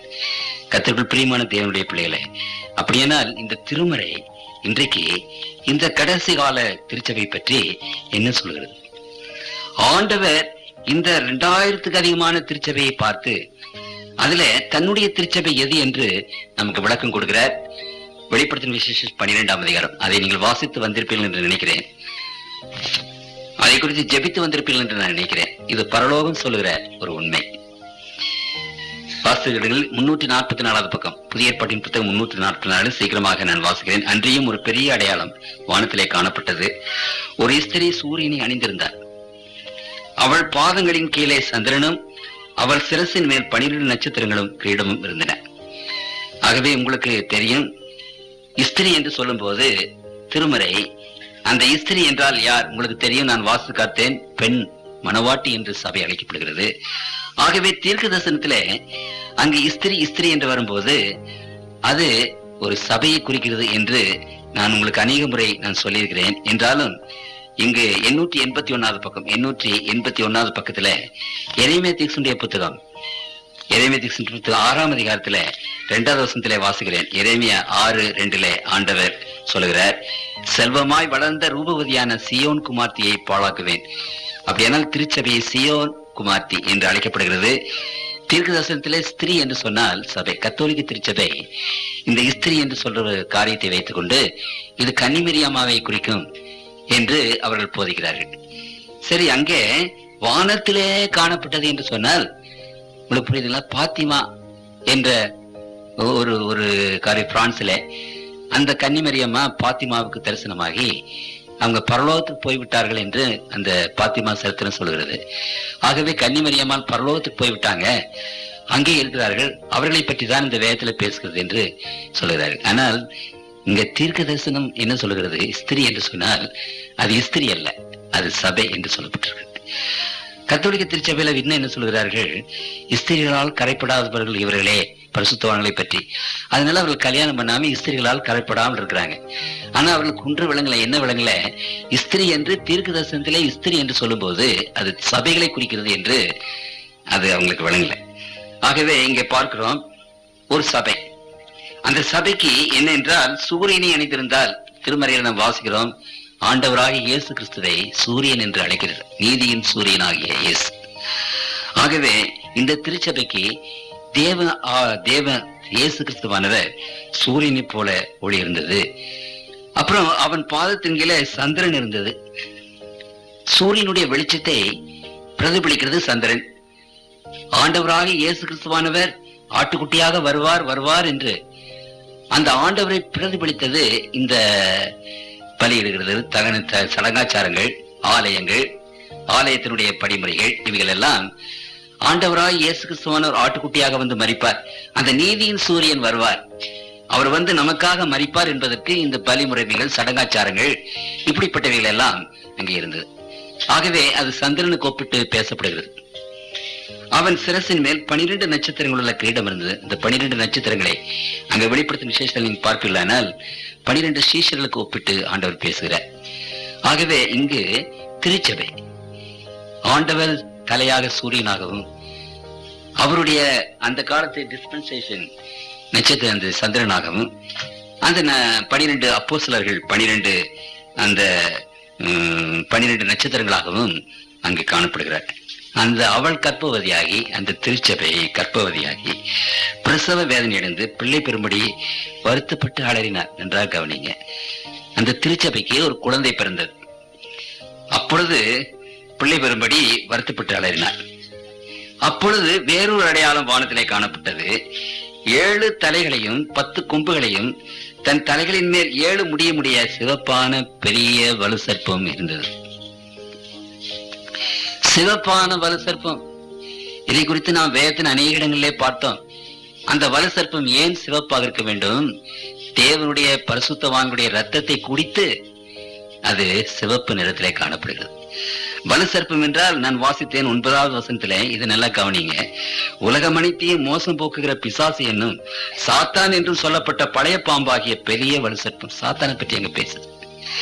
அப்படியானால் இந்த சாத்தான் இந்த உலகத்தில் வந்து ஏவாளை உபயோகித்து எப்படி ஏவாளை, அதாவது சர்ப்பத்தை உபயோகித்து எப்படி ஏவாளை ஏமாற்றினானோ, அதே போல இந்த சாத்தான் தன்னை யார் என்று காண்பிக்காதபடி அநேக அதிகாரங்களையும் ஆளுகைகளையும் உபயோகித்து தேவனுடைய மக்களை அவன் அதிக துன்புறுத்தினான். இதை வேதத்துல வாசிக்கிறோம். அப்படியானால் இங்கே தேவனுடைய ஜனங்களை அதிகமாக துன்புறுத்தின அந்த வல்லமைகள் எது? தேவனுடைய ஜனங்களை அதிகமாக துன்புறுத்தின அந்த வல்லமைகள் எது? அப்படியானால் இங்கே விசேஷ விதமாக இங்கே நாம் பார்க்கும்போது அந்த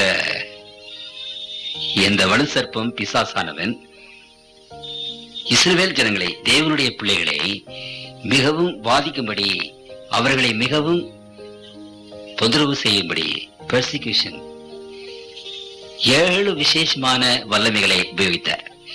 இந்த 7 தலை என்று சொல்லும் போது அடுத்த இதுல 7 மலைகள் மேல் அவள் உட்கார்ந்திருந்தால் என்று 17ஆம் அதிகாரத்திலே வாசிக்கிறோம். வெளிப்படுத்தும் விசேஷம் 17ஆம் அதிகாரம். இங்க 13ஆம் அதிகாரத்துல அந்த 7 தலைகளை பற்றி அங்கே பேசப்பட்டிருக்கிறது. 13ஆம் அதிகாரம், பின்பு நான் கடற்கரை மணலில் நின்றேன், அப்பொழுது சமுத்திரத்திலிருந்து ஒரு மிருகம் எழும்பி வர கண்டேன், அதற்கு 7 தலைகளும் 10 கொம்புகளும். புரியுதுங்களா உங்களுக்கு? அதனால இதெல்லாம் சம்பந்தப்பட்டது, ஒன்றோடு ஒன்று சம்பந்தப்பட்டது. ஆகவே இங்கு இந்த பிசாசுக்கு 7 அதிகாரங்கள், 7 அதிகாரங்கள் மூலமாக எகிப்து, அசீரியா, பாபிலோன், மேதோ பெர்ஷியா, கிரேக்க நாடு, அப்புறம் ரோம நாடு, 6 பாப்பு ரோமே, பேக்கன் ரோம், பேப்பல் ரோம். இந்த 7 பெரிய வல்லமைகள், அதிகாரங்கள். இந்த அதிகாரங்கள் மூலமாக இந்த 7 அதிகாரங்களையும் வாசித்து பாருங்க. சரித்திரத்துல தேவனுடைய பிள்ளைகளை சித்திரவதை செய்தது, ஆயிரக்கணக்கான லட்சக்கணக்கான மக்களை கொன்று போட்டது. உங்களுக்கு புரியுதுங்களா? ஆகவே 7 தலை, அங்கு 10 கொம்புகள். தானியேல் 7ஆம் அதிகாரத்தில் வாசித்த பிரகாரமாக அது 10 பிரிவுகள். அந்த நாடு 10ஆக பிரிந்தது, சிறு நாடுகளாக. அது கொம்பை அங்கே சொல்லப்பட்டிருக்கிறது. அங்கு அந்த வலு சர்ப்பம், இந்த வலு சர்ப்பத்தை பற்றி கர்த்தருக்குள் பிரியமானவர்களே, இந்த வெளிப்படுத்தின விசேஷம் இந்த புத்தகத்துல 22 அதிகாரங்கள் இருக்கின்றன.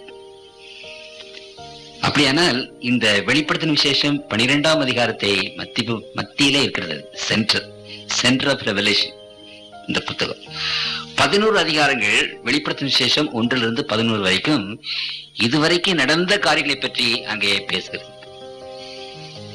சரி, 13ஆம் அதிகாரத்திலிருந்து மற்ற அந்த அதிகாரங்கள் இனிமேல் வரப்போகிற காரியங்களை குறித்து பேசுகிறது. நன்றாக கவனிங்க.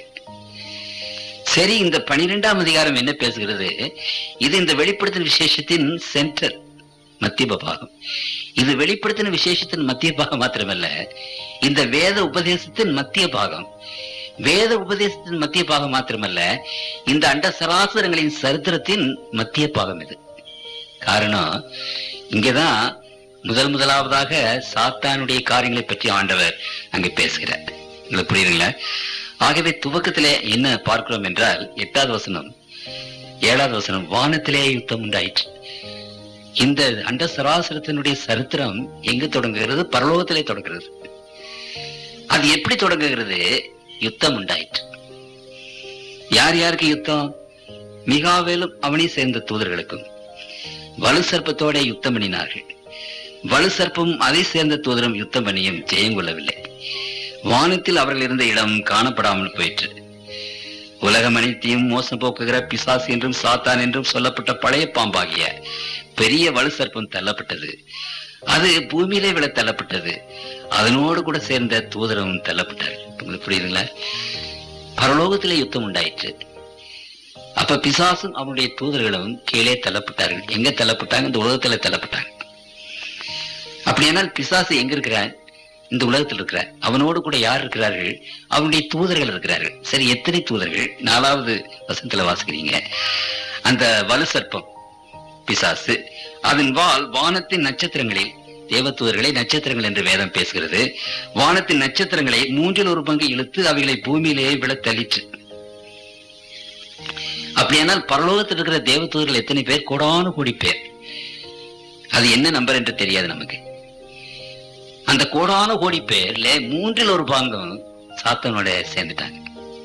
அப்படியானால் பரலோகத்தில் அறிவும் ஞானமும் புத்தியிலும் விசேஷமாக இருந்த அந்த தேவதூதர்களையே சாத்தா ஏமாத்திட்டானே.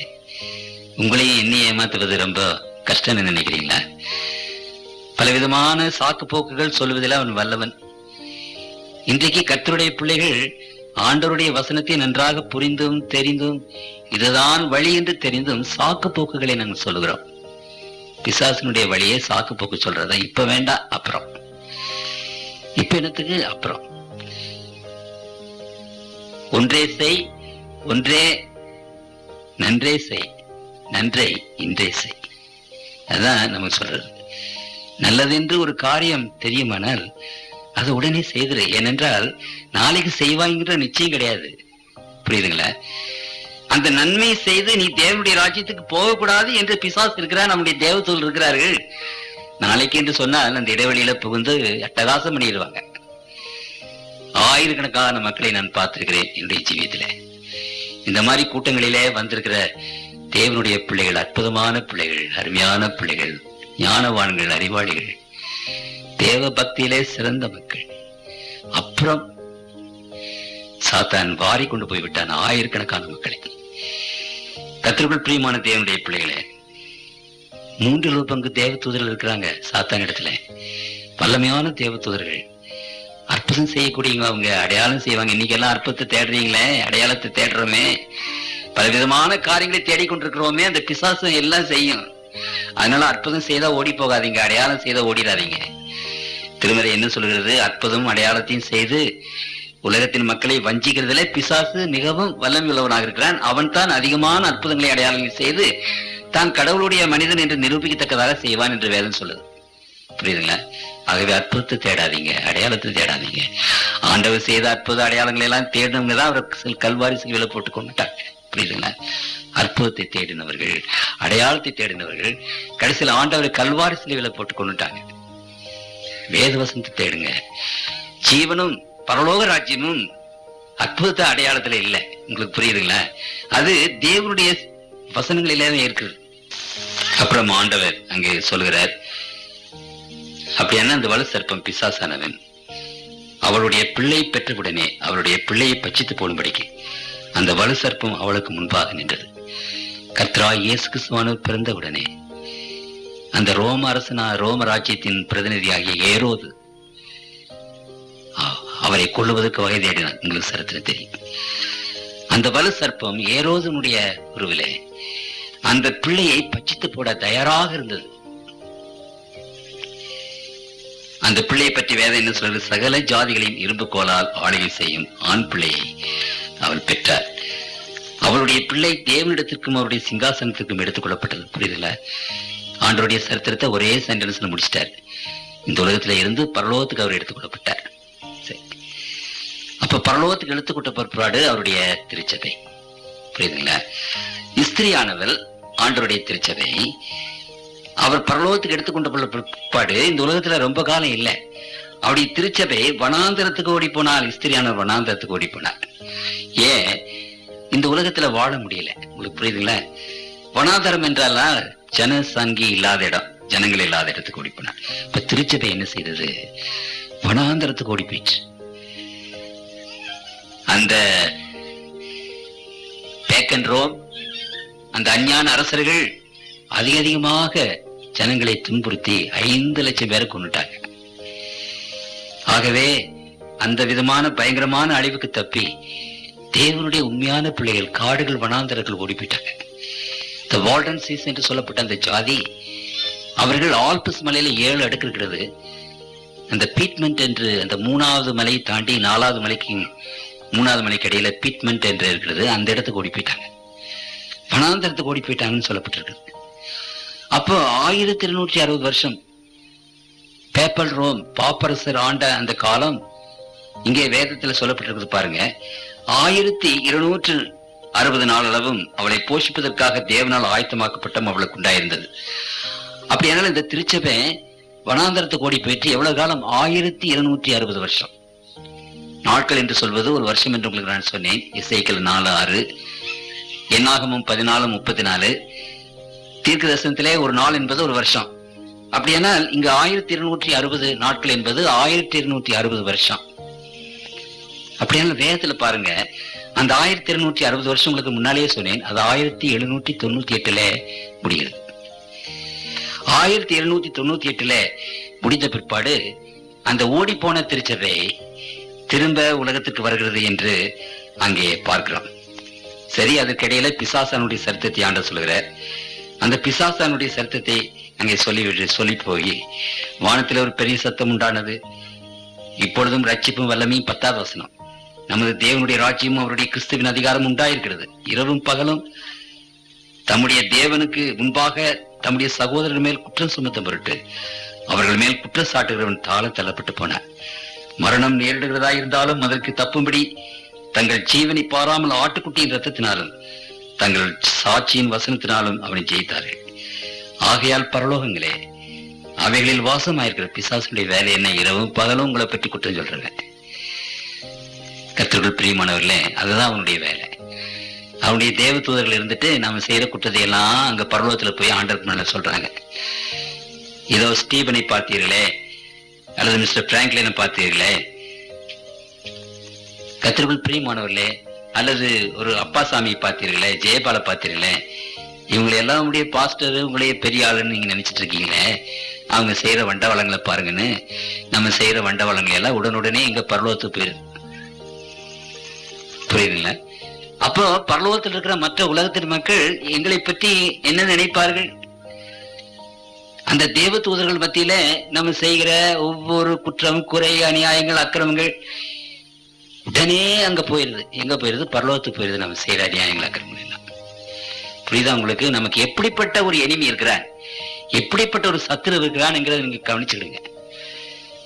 பரலோகத்திலே அண்ட சராசரங்களின் மத்தியில, மற்ற உலகத்தின் மத்தியில், மற்ற உலகத்தார் மத்தியில, பரலோகத்தின் தேவ தூதர்கள் மத்தியில நம்ம செய்யற ஒவ்வொரு காரியம் அங்க பழிச்சுன்னு அங்க போய் சொல்லிடுறாரு. ஒருவேளை இங்க ஒருத்தருக்கு தெரியாதுன்னு நீங்க நினைச்சிட்டு இருக்கலாம், நாம நினைச்சிட்டு இருக்கலாம். ஆனா நம்ம செய்யற அவ்வளவு காரியங்களும் அங்க பரலோகத்துக்கு போயிருது. இரவும் பகலும் அவன் சாத்தா தூங்குறது இல்லை. இரவும் பகல நீங்க என்ன செய்யறீங்கன்னு கவனிச்சிட்டு இருக்கிறான். அதுதான் வேதம் சொல்லுது. அப்படியானால் கர்த்தருக்குள் பிரியமானவர்களே, தாழப்பட்டு போனார். ஆகையால் பரலோகங்களே, அவைகளில் வாசமாயிருக்கிறவர்களை களி கூறுங்கள். பூமியிலும் சமுத்திரத்திலும் குடியிருக்கிறவர்களே, ஐயோ, பிசாசானவன் தனக்கு கொஞ்ச காலம் மாத்திரம் உண்டு என்று அறிந்து மிகுந்த கோபம் கொண்டு உங்களிடத்தில் இறங்கினபடியால் உங்களுக்கு ஆபத்து வரும் என்று சொல்ல கேட்டேன். பிசாசானவன் கடவுளுக்கு விரோதமான குற்றம் சொன்னான். அவருடைய ஆளுகை சரியில்லை, அவருடைய சட்டம் சரியில்லை, இந்த அன்பு என்பது நடக்காத காரியம், எல்லா அதிகாரத்தினாலதான் நடக்கும், இப்படி அவனுடைய கொள்கைகள். அப்படியானால் அவனுடைய கொள்கைகள் இந்த அண்ட சராசரத்திற்கு புதிதாக இருந்தன. இதுவரைக்கும் அன்பைத்தான் தெரிந்து கொண்ட மக்கள் அதிகாரத்தை பற்றி தெரிந்து கொள்ளல. அதனால பிசாசானவன் என்ன செய்தான் என்றால், அவனை ஆண்டவர் அளவு பண்ணார். இந்த உலகத்திலிருந்து எல்லா மக்கள் வாழ்கிற உலகத்துக்கு அவன் போயிட்டு வந்துட்டு இருந்தான். திருமறை நீங்க நன்றாக பார்த்தீங்கன்னா அது நன்றாக தெரியும். ஆகவே இது இன்டெலிஜென்ட் பீயிங். உங்களுக்கு தெரியுங்களா? பகுத்தறிவு உள்ளவங்க. பகுத்தறிவு உள்ளவங்களை சட்டத்தினால அடக்க முடியாது. புரியுதுங்களா? சரி, சாத்தான் குற்றச்சாட்டு சொல்லுகிறான். சரி, இன்டெலிஜென்ட்டாக இருக்கிறவர்கள், பகுத்தறிவுள்ள மக்கள், மற்ற உலகத்தின் மக்கள் அவங்களே பார்க்கட்டும், அவன் சொல்றது சரியா அல்லது ஆண்டவர் சொன்னது சரியா என்று விட்டுட்டார் கடவுள். ஆகவே அவன் எல்லா உலகங்களுக்கும் போயிட்டு இருந்தாங்க. போய் என்ன செய்தான்னு தெரியாது நமக்கு. ஆனால் கர்த்தருக்குள் பிரியமானவர்களே, ஒரு நாள் வந்தது. அந்த நாளிலே ஆண்டவர் மரிப்பதற்கு முன்னதாக அங்கு என்ன சொல்கிறார் கவனிகள். மரிப்பதற்கு முன்னதாக அங்கு பேசும்போது ஆண்டவர் ஒரு விசேஷமான காரியத்தை குறித்து அங்கு பேசுகிறார். லூக்கா எழுதின சுவிசேஷம் 10ஆம் அதிகாரம் 18வது வசனத்திலே வாசிக்கிறேன். லூக்கா 10:18. அவர்களை அவர் நோக்கி, சாத்தான் மின்னலை போல வானத்திலிருந்து விழுகிறதை கண்டேன். அப்படியானால் மற்ற உலகங்களுக்கு போகாதபடி மற்ற உலகத்தின் மக்கள் தீர்ப்பளித்து அவனை தள்ளிட்டாங்க. ஆகவேதான் நீங்க என்ன சொல்றது, நீ மற்ற உலகங்களுக்கு போற வழி இல்லை. அதனால அவன் தன்னுடைய எல்லா விதமான வல்லமைகளையும் ஆலோசனைகளையும் இந்த உலகத்தை அழிப்பதிலே, ஜனங்களை அழிப்பதிலே இப்போ அவன் செய்து கொண்டிருக்கிறார். He is concentrating all his powers, all his deceptions, all his energy in destroying God's people on this earth. இன்னும் கொஞ்சம் காலம் தான் இருக்குதுன்னு தெரிஞ்சுட்டு தன்னுடைய வல்லமைகள் எல்லாவற்றையும் போயிட்டு குதித்தெழுந்து உயிர் உள்ளவனாக எழுந்து இன்றைக்கு தேவனுடைய பிள்ளைகளுக்கு விசேஷமான பயங்கரமான காரியங்களை செய்து கொண்டிருக்கிறான். ஆகையால் உங்களுக்கு ஆபத்து வரும் என்று சொல்ல கேட்டேன். இதெல்லாம் பிசாசு பற்றி சொல்லுது. உங்களுக்கு புரியுதுங்களா? 7ஆம் அதிகாரத்திலிருந்து இந்த 12ஆவது வரைக்கும் பிசாசு பற்றி சொல்லுது. இந்த யூனிவர்ஸினுடைய துவக்கம், சென்ட்ரல் தீம், அதை பற்றி சொல்லுது. சரி, 13ஆம் அதிகார பிரதேசத்துல வலு சர்ப்பமானது தான் பூமியிலே தள்ளப்பட்டதை அறிந்து அந்த ஆண் பிள்ளையை பெற்ற ஸ்திரியை துன்பப்படுத்தினது. சபைக்கு துன்பப்படுத்துறது தான் அந்த வலு சர்ப்பத்தினுடைய வேலை. புரியுதுங்களா? அப்படி என்றால் 14ஆவது வசனத்துல வாசிக்கிறோம், ஸ்திரியானவர் அந்த பாம்பின் முகத்துக்கு விலகி ஒரு காலமும் காலங்களும் அரை காலமாக போஷிக்கப்படத்தக்கதாய் வனாந்தரத்துக்கு ஓடி போயிற்று. இதுவும் இந்த 6ஆவது வசனமும் ஒன்றுதான். நான் உங்களுக்கு முன்னாலே எடுத்து சொன்னேன், ஒரு காலம் என்றால் 1 வருஷம், காலங்கள் என்றால் 2 வருஷம், அப்புறம் அரை காலம் என்றால் அரை வருஷம், 3.5 வருஷம். 3.5 வருஷம் இங்கே போட்டிருக்கிறது. 1260 நாள் என்று அங்கே போடப்பட்டிருக்கிறது. அங்கே இன்னொரு 13ஆம் அதிகாரம் 5ஆவது வசனத்துல என்ன சொல்லப்பட்டிருக்கிறது? 42 மாதம் யுத்தம் பண்ண அதற்கு அதிகாரம் கொடுக்கப்பட்டது. உங்களுக்கு புரியுதுங்களா? 1260 வருஷம் 60 நாட்கள் என்பதும் யூதர்களுக்கு 30 நாள் தான் ஒரு மாசத்துக்கு. அப்படியானால் அது 42 மாதம் 1260 நாட்கள் 3.5 வருஷம் எல்லாம் ஒண்ணுதான். புரியுதுங்களா? அப்படியானால் அந்த ஸ்திரீ கொடுக்கப்பட்டது. அப்பொழுது அந்த ஸ்திரீ வெள்ளம் கொண்டு போகும்படி பாம்பானது தன் வாயிலிருந்து ஒரு நதி போன்ற வெள்ளத்தை அவளுக்கு பின்னாக ஊற்றிவிட்டது. ஒரு வெள்ளத்தினாலே அடிக்கப்பட்ட பர்சிக்யூஷன், உபத்திரவங்கள், கஷ்டங்கள், துன்பங்கள் அப்படியே அடித்து கொண்டு போகும்படி அந்த பிசாசு இருந்தது. அப்பொழுது அந்த ஸ்திரியை பூமியானது ஸ்திரிக்கு 16ஆம் வசனம், பூமியானது ஸ்திரிக்கு உதவியாக தன் வாயை திறந்து வலு சர்ப்பம் தன் வாயிலிருந்து ஊற்றின வெள்ளத்தையே விழுங்கினது. புரியுதுங்களா? இங்க நான் வாசிக்கிறோம், வெளியாகமம் 17:15 அந்த சமுத்திரம் என்று சொன்னால் மக்கள் குடியிருக்கிற இடம், ஏராளமான மக்கள். சரி, சமுத்திரத்திற்கு ஆப்போசிட் எது? பூமி. புரியுதுங்களா? அப்போ மக்கள் குடியில்லாத இடம். அந்த மக்கள் குடியில்லாத ஒரு இடம் ஸ்திரிக்கு அந்த ஊற்றின அந்த பெரிய வாதையை என்ன செய்தது என்றால் அது விழுங்கி போட்டது. அப்படின்னு என்ன? கர்த்தருக்குள் பிரியமானவர்களே, அமெரிக்க நாட்டுல ஜனங்கள் இல்லாத ஒரு நாடு. அப்போ அங்க போய் என்ன செய்தாங்கன்னா, இந்த வாதைக்கு தப்பும்படி, இந்த பயங்கரமான உபத்திரவு தப்பும்படி ஐரோப்பா நாட்டில் இருக்கிறவங்க எல்லாம் அமெரிக்காவுக்கு ஓடிட்டாங்க. சரித்திரம். இங்க திருமறை என்ன சொல்கிறது? பூமியானது அந்த வெள்ளத்தை விழுங்கி போட்டது. அமெரிக்காவுக்கு ஓடி போய் எல்லாரும் தப்பிச்சிட்டாங்க. அதை பற்றி தான் இங்கே பேசுகிறது. அப்பொழுது வலு சர்ப்பமானது அப்படி தப்பிச்ச உடனே வலு சர்ப்பத்துக்கு ரொம்ப கோபம் வந்துட்டு, பிசாசு கோபம் வந்து தேவனுடைய கற்பனைகளை கை கொள்கிறவர்களும் இயேசு கிறிஸ்துவை குறித்த சாட்சியை உடையவர்களுமாகிய அவளுடைய சந்ததியான மற்றவர்களுடனே யுத்தம் என போயிற்று. இங்கே பார்க்கும்போது அவளுடைய சந்ததி, ஸ்திரீனுடைய சந்ததி. சந்ததி என்றால் என்ன? அந்த ஸ்திரீனுடைய சபை, சபையினுடைய அந்த கடைசி பாகம். அது ஆங்கிலத்தில் பார்த்தீங்கன்னா the remnant of her seed என்று போடப்பட்டிருக்கிறது. ரெமனன்ட் சந்ததி என்று தமிழ்ல போடப்பட்டிருக்கு. சந்ததி என்ற ரெமனன்ட் என்ன?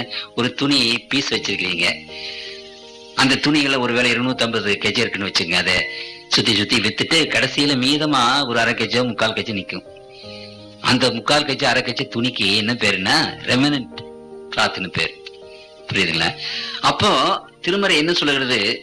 திருச்சபை, ஆதியில இருந்த அந்த திருச்சபை என்ன செய்கிறது என்று சொன்னால், கர்த்தருக்குள் பிரியமானவர்களே, புதிய ஏற்பாட்டின் புத்தகம் 171வது பக்கம், புதிய ஏற்பாட்டின் புத்தகம் 171வது பக்கத்திற்கு திருப்பிக் கொள்ளுங்கள். அங்கு அப்போஸ்தலர் நடவடிக்கையின் புத்தகத்துல ஒரு காரியத்தை குறித்து நான் வாசிக்கிறோம்.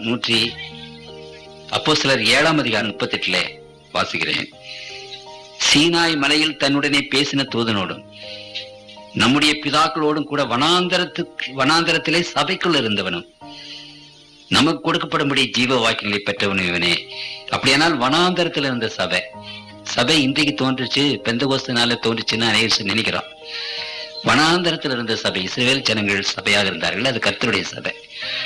அப்படியானால் அந்த நாள்ல இருந்து கர்த்தருக்குள் பிரியமானவர்களே, சபை சரித்திரம் வந்து கொண்டே இருக்கிறது. சபை அது யூத சபையாக இருந்தது. அப்புறம் அது கிறிஸ்தவ சபையாக மாறினது, அப்போஸ்தலருடைய சபையாக அது வந்தது. இங்க சில சமயத்துல இந்த வெளிப்படுத்தும் விசேஷம் 2ஆம் அதிகாரம் 3ஆம் அதிகாரத்துல 7 சபைகளை பற்றி போடப்பட்டிருக்கிறது. அது 7ஆக பிரிந்திருந்தது என்றெல்லாம் அநேகர் நினைக்கிறார்கள். அந்த 7 சபைகள் எப்படி என்றால், 1வது நூற்றாண்டில் இருந்த சபைக்கு எபேசு என்று பெயர், 2வது நூற்றாண்டில் இருந்த சபைக்கு 3வது சிமர்னா என்று பெயர், 4வது 5வது 6வது நூற்றாண்டில் இருந்த சபைக்கு அங்கு தியத்ரா என்று பெயர். உங்களுக்கு காலத்தை குறித்து பேசுகிறது. அந்த 7 சபைகளும் 7 வித்தியாசமான சபைகளை குறித்து பேசல, ஒரே சபை. அந்த சபையுடைய சரித்திரம் காலகட்டத்தை குறித்து 7 வகையாக பிரிக்கிறது.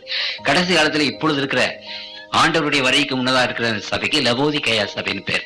புரியுதுங்களா? அநேகர் என்ன நினைக்கிறாங்க, இந்த உலகத்தில் 7 சபைகள் பிரிந்திருக்கிறது, 7ஆக பிரிந்திருக்கிறது நினைக்கிறாங்க. அப்படி அல்ல. அந்த சபையினுடைய சரித்திரத்தை அவர் சொல்லும் போது சில நூற்றாண்டுகளிலே அந்த சபை இருந்தது, 1வது படி, 2வது அந்த சபையினுடைய கால கணக்கை பற்றி பேசுகிறது. அப்படியானால் 7 காலத்தை ஆண்டவர் பிரித்து சபைகளை 7ஆக பிரித்திருக்கிற காலகட்டம். 1வது நூற்றாண்டிலே எபேசு சபை, 2வது 3வது நூற்றாண்டில அந்த சிமர்னா சபை. அப்படி அந்த காலக்கணக்கில் வருகிறதை ஒழிய 7 சபைகள் என்று அப்படி வராது. அதை நீங்கள் நினைத்துக் கொள்ளுங்கள். கர்த்தருக்குள் பிரியமானவர்களே, அப்படியே அது வந்து கடைசியில இப்பொழுது என்ன செய்கிறது என்றால், இத்தனை திரளான மார்க்கங்கள் இருந்த போதிலும் கர்த்தருடைய திருச்சபை, அந்த வனாந்தரத்திலே தொடங்கின அந்த சபையினுடைய மீதமான சபை, அதனுடைய வாழ், அதனுடைய அந்த கடைசி பாகம் என்ன என்பதை பற்றி ஆண்டவர் சொல்கிறார். இந்த உலகத்தில் இருக்கிறது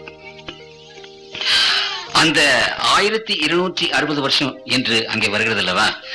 அந்த 1260 வருஷம் முடிந்த உடனே தான் நேற்று நான் சொன்னேனே, அந்த வெளிப்படுத்தல் விசேஷம் 14ஆம் அதிகாரத்திலே அந்த 3 தூதுகளும் இந்த உலகத்திலே வருகின்றன. அப்படியானால் இந்த 1260 வருஷம் கழித்து அந்த 3 தூதுகளும் இங்கே வருகிறது. இங்க 12ஆம் அதிகாரத்திலே நான் வாசிக்கும் போது 17வது வசனத்திலே அந்த திருச்சபைக்கு ஆண்டவர் 2 விசேஷமான அடையாளத்தை கொடுத்திருக்கிறார். அந்த மீதமான திருச்சபை, அந்த ரெமனன்ட் சர்ச், பிசாசுக்கு இப்பொழுது சண்டை எங்கன்னு சொன்னா அந்த கடைசி சபைக்கு தான் சண்டை. கர்த்தருக்குள் பிரிவும் ஒன்றை புரிந்து கொள்ள வேண்டும். இவ்வளவு சபைகள் இன்றைக்கு இருக்கின்றன. பிசாசு சண்டை போடுகிற சபை எது? பிசாசு எந்த சபையின் மேல சண்டை?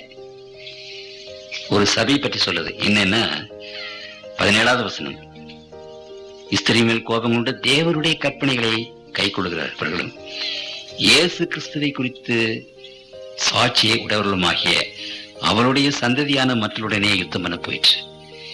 இந்த கடைசி கால திருச்சபை, கடவுளுடைய திருச்சபை, ஆதியில இருந்து வந்த திருச்சபை. இன்றைக்கு இத்தனை திருச்சபைகள் இருந்தாலும் அந்த ஒரு திருச்சபை கடவுளுடைய திருச்சபை. அந்த கடவுளுடைய திருச்சபைக்கு ஆண்டவர் 2 விசேஷமான விட்னஸ் கொடுக்கிறார், 2 விசேஷமான குணாதிசயங்கள். ஒன்று, அவர்கள் தேவனுடைய கற்பனையை கை கொள்கிறவர்களும் இயேசு கிறிஸ்துவை குறித்த சாட்சியை உடையவர்களாயிருப்பார்கள். 2. இங்கு 14ஆம் அதிகாரத்துல 6வது வசனத்தை நாம் வாசிக்கும் போது, 14ஆம் அதிகாரத்துல இங்கு 12வது வசனத்தை வாசித்த போது, தேவனுடைய கற்பனைகளையும் இயேசுவின் மேல் உள்ள விசுவாசத்தையும் காத்துக் கொள்வர்களாகிய பரிசுத்தவான்களுடைய பொறுமை இதிலே விளங்கும். இந்த 2 வசனம் ஒரே மாதிரிதான். அப்படி என்றால் இந்த 1660 வருஷம் கழித்த உடனே இந்த 3 தூதுகள் உலகம் எங்கும் அங்கே போக ஆரம்பித்தன. அந்த 3 தூதுகளை விசுவாசித்த பிள்ளைகள் அவங்க எப்படி இருப்பாங்க? இயேசுவனுடைய கற்பனையை கை கொள்வார்கள். 1வது தூதன் நியாய தீர்ப்பை பற்றி பேசினான். நியாய தீர்ப்பின் வேலை வந்தது. ஆகவே வானத்தையும் பூமியையும் படைத்த ஆண்டவரை தொழுது கொள்ளுங்கள் என்று சொன்னான். 2வது தூதன் என்ன சொன்னான்? பாபிலோன் மகாநகரம் விழுந்தது. தப்பறையான உபதேசங்கள், வேத வசனத்திற்கு அடுத்தபடியாக இருக்கிற உபதேசங்கள், வேத வசனத்துல இல்லாத சப்போர்ட் பண்ணாத உபதேசங்கள் விழுந்தது. அதை போய் பிடிச்சுக்காதீங்க. வேத வசனத்தினாலே காணப்படாத எந்த காரியமும், கொள்கைகளும், பண்டிகைகளும், ஆசரிப்பும் விழுந்தது. ஆண்டவருடைய நியாய தீர்ப்பு அது புறம்பாக தள்ளி போடப்பட்டது. அதை போய் நீங்க பிடிச்சிட்டு இருந்தீங்கன்னா அது விழுந்த மாதிரி நாம விழ வேண்டியதுதான். அது 2வது தூதனுடைய தூது.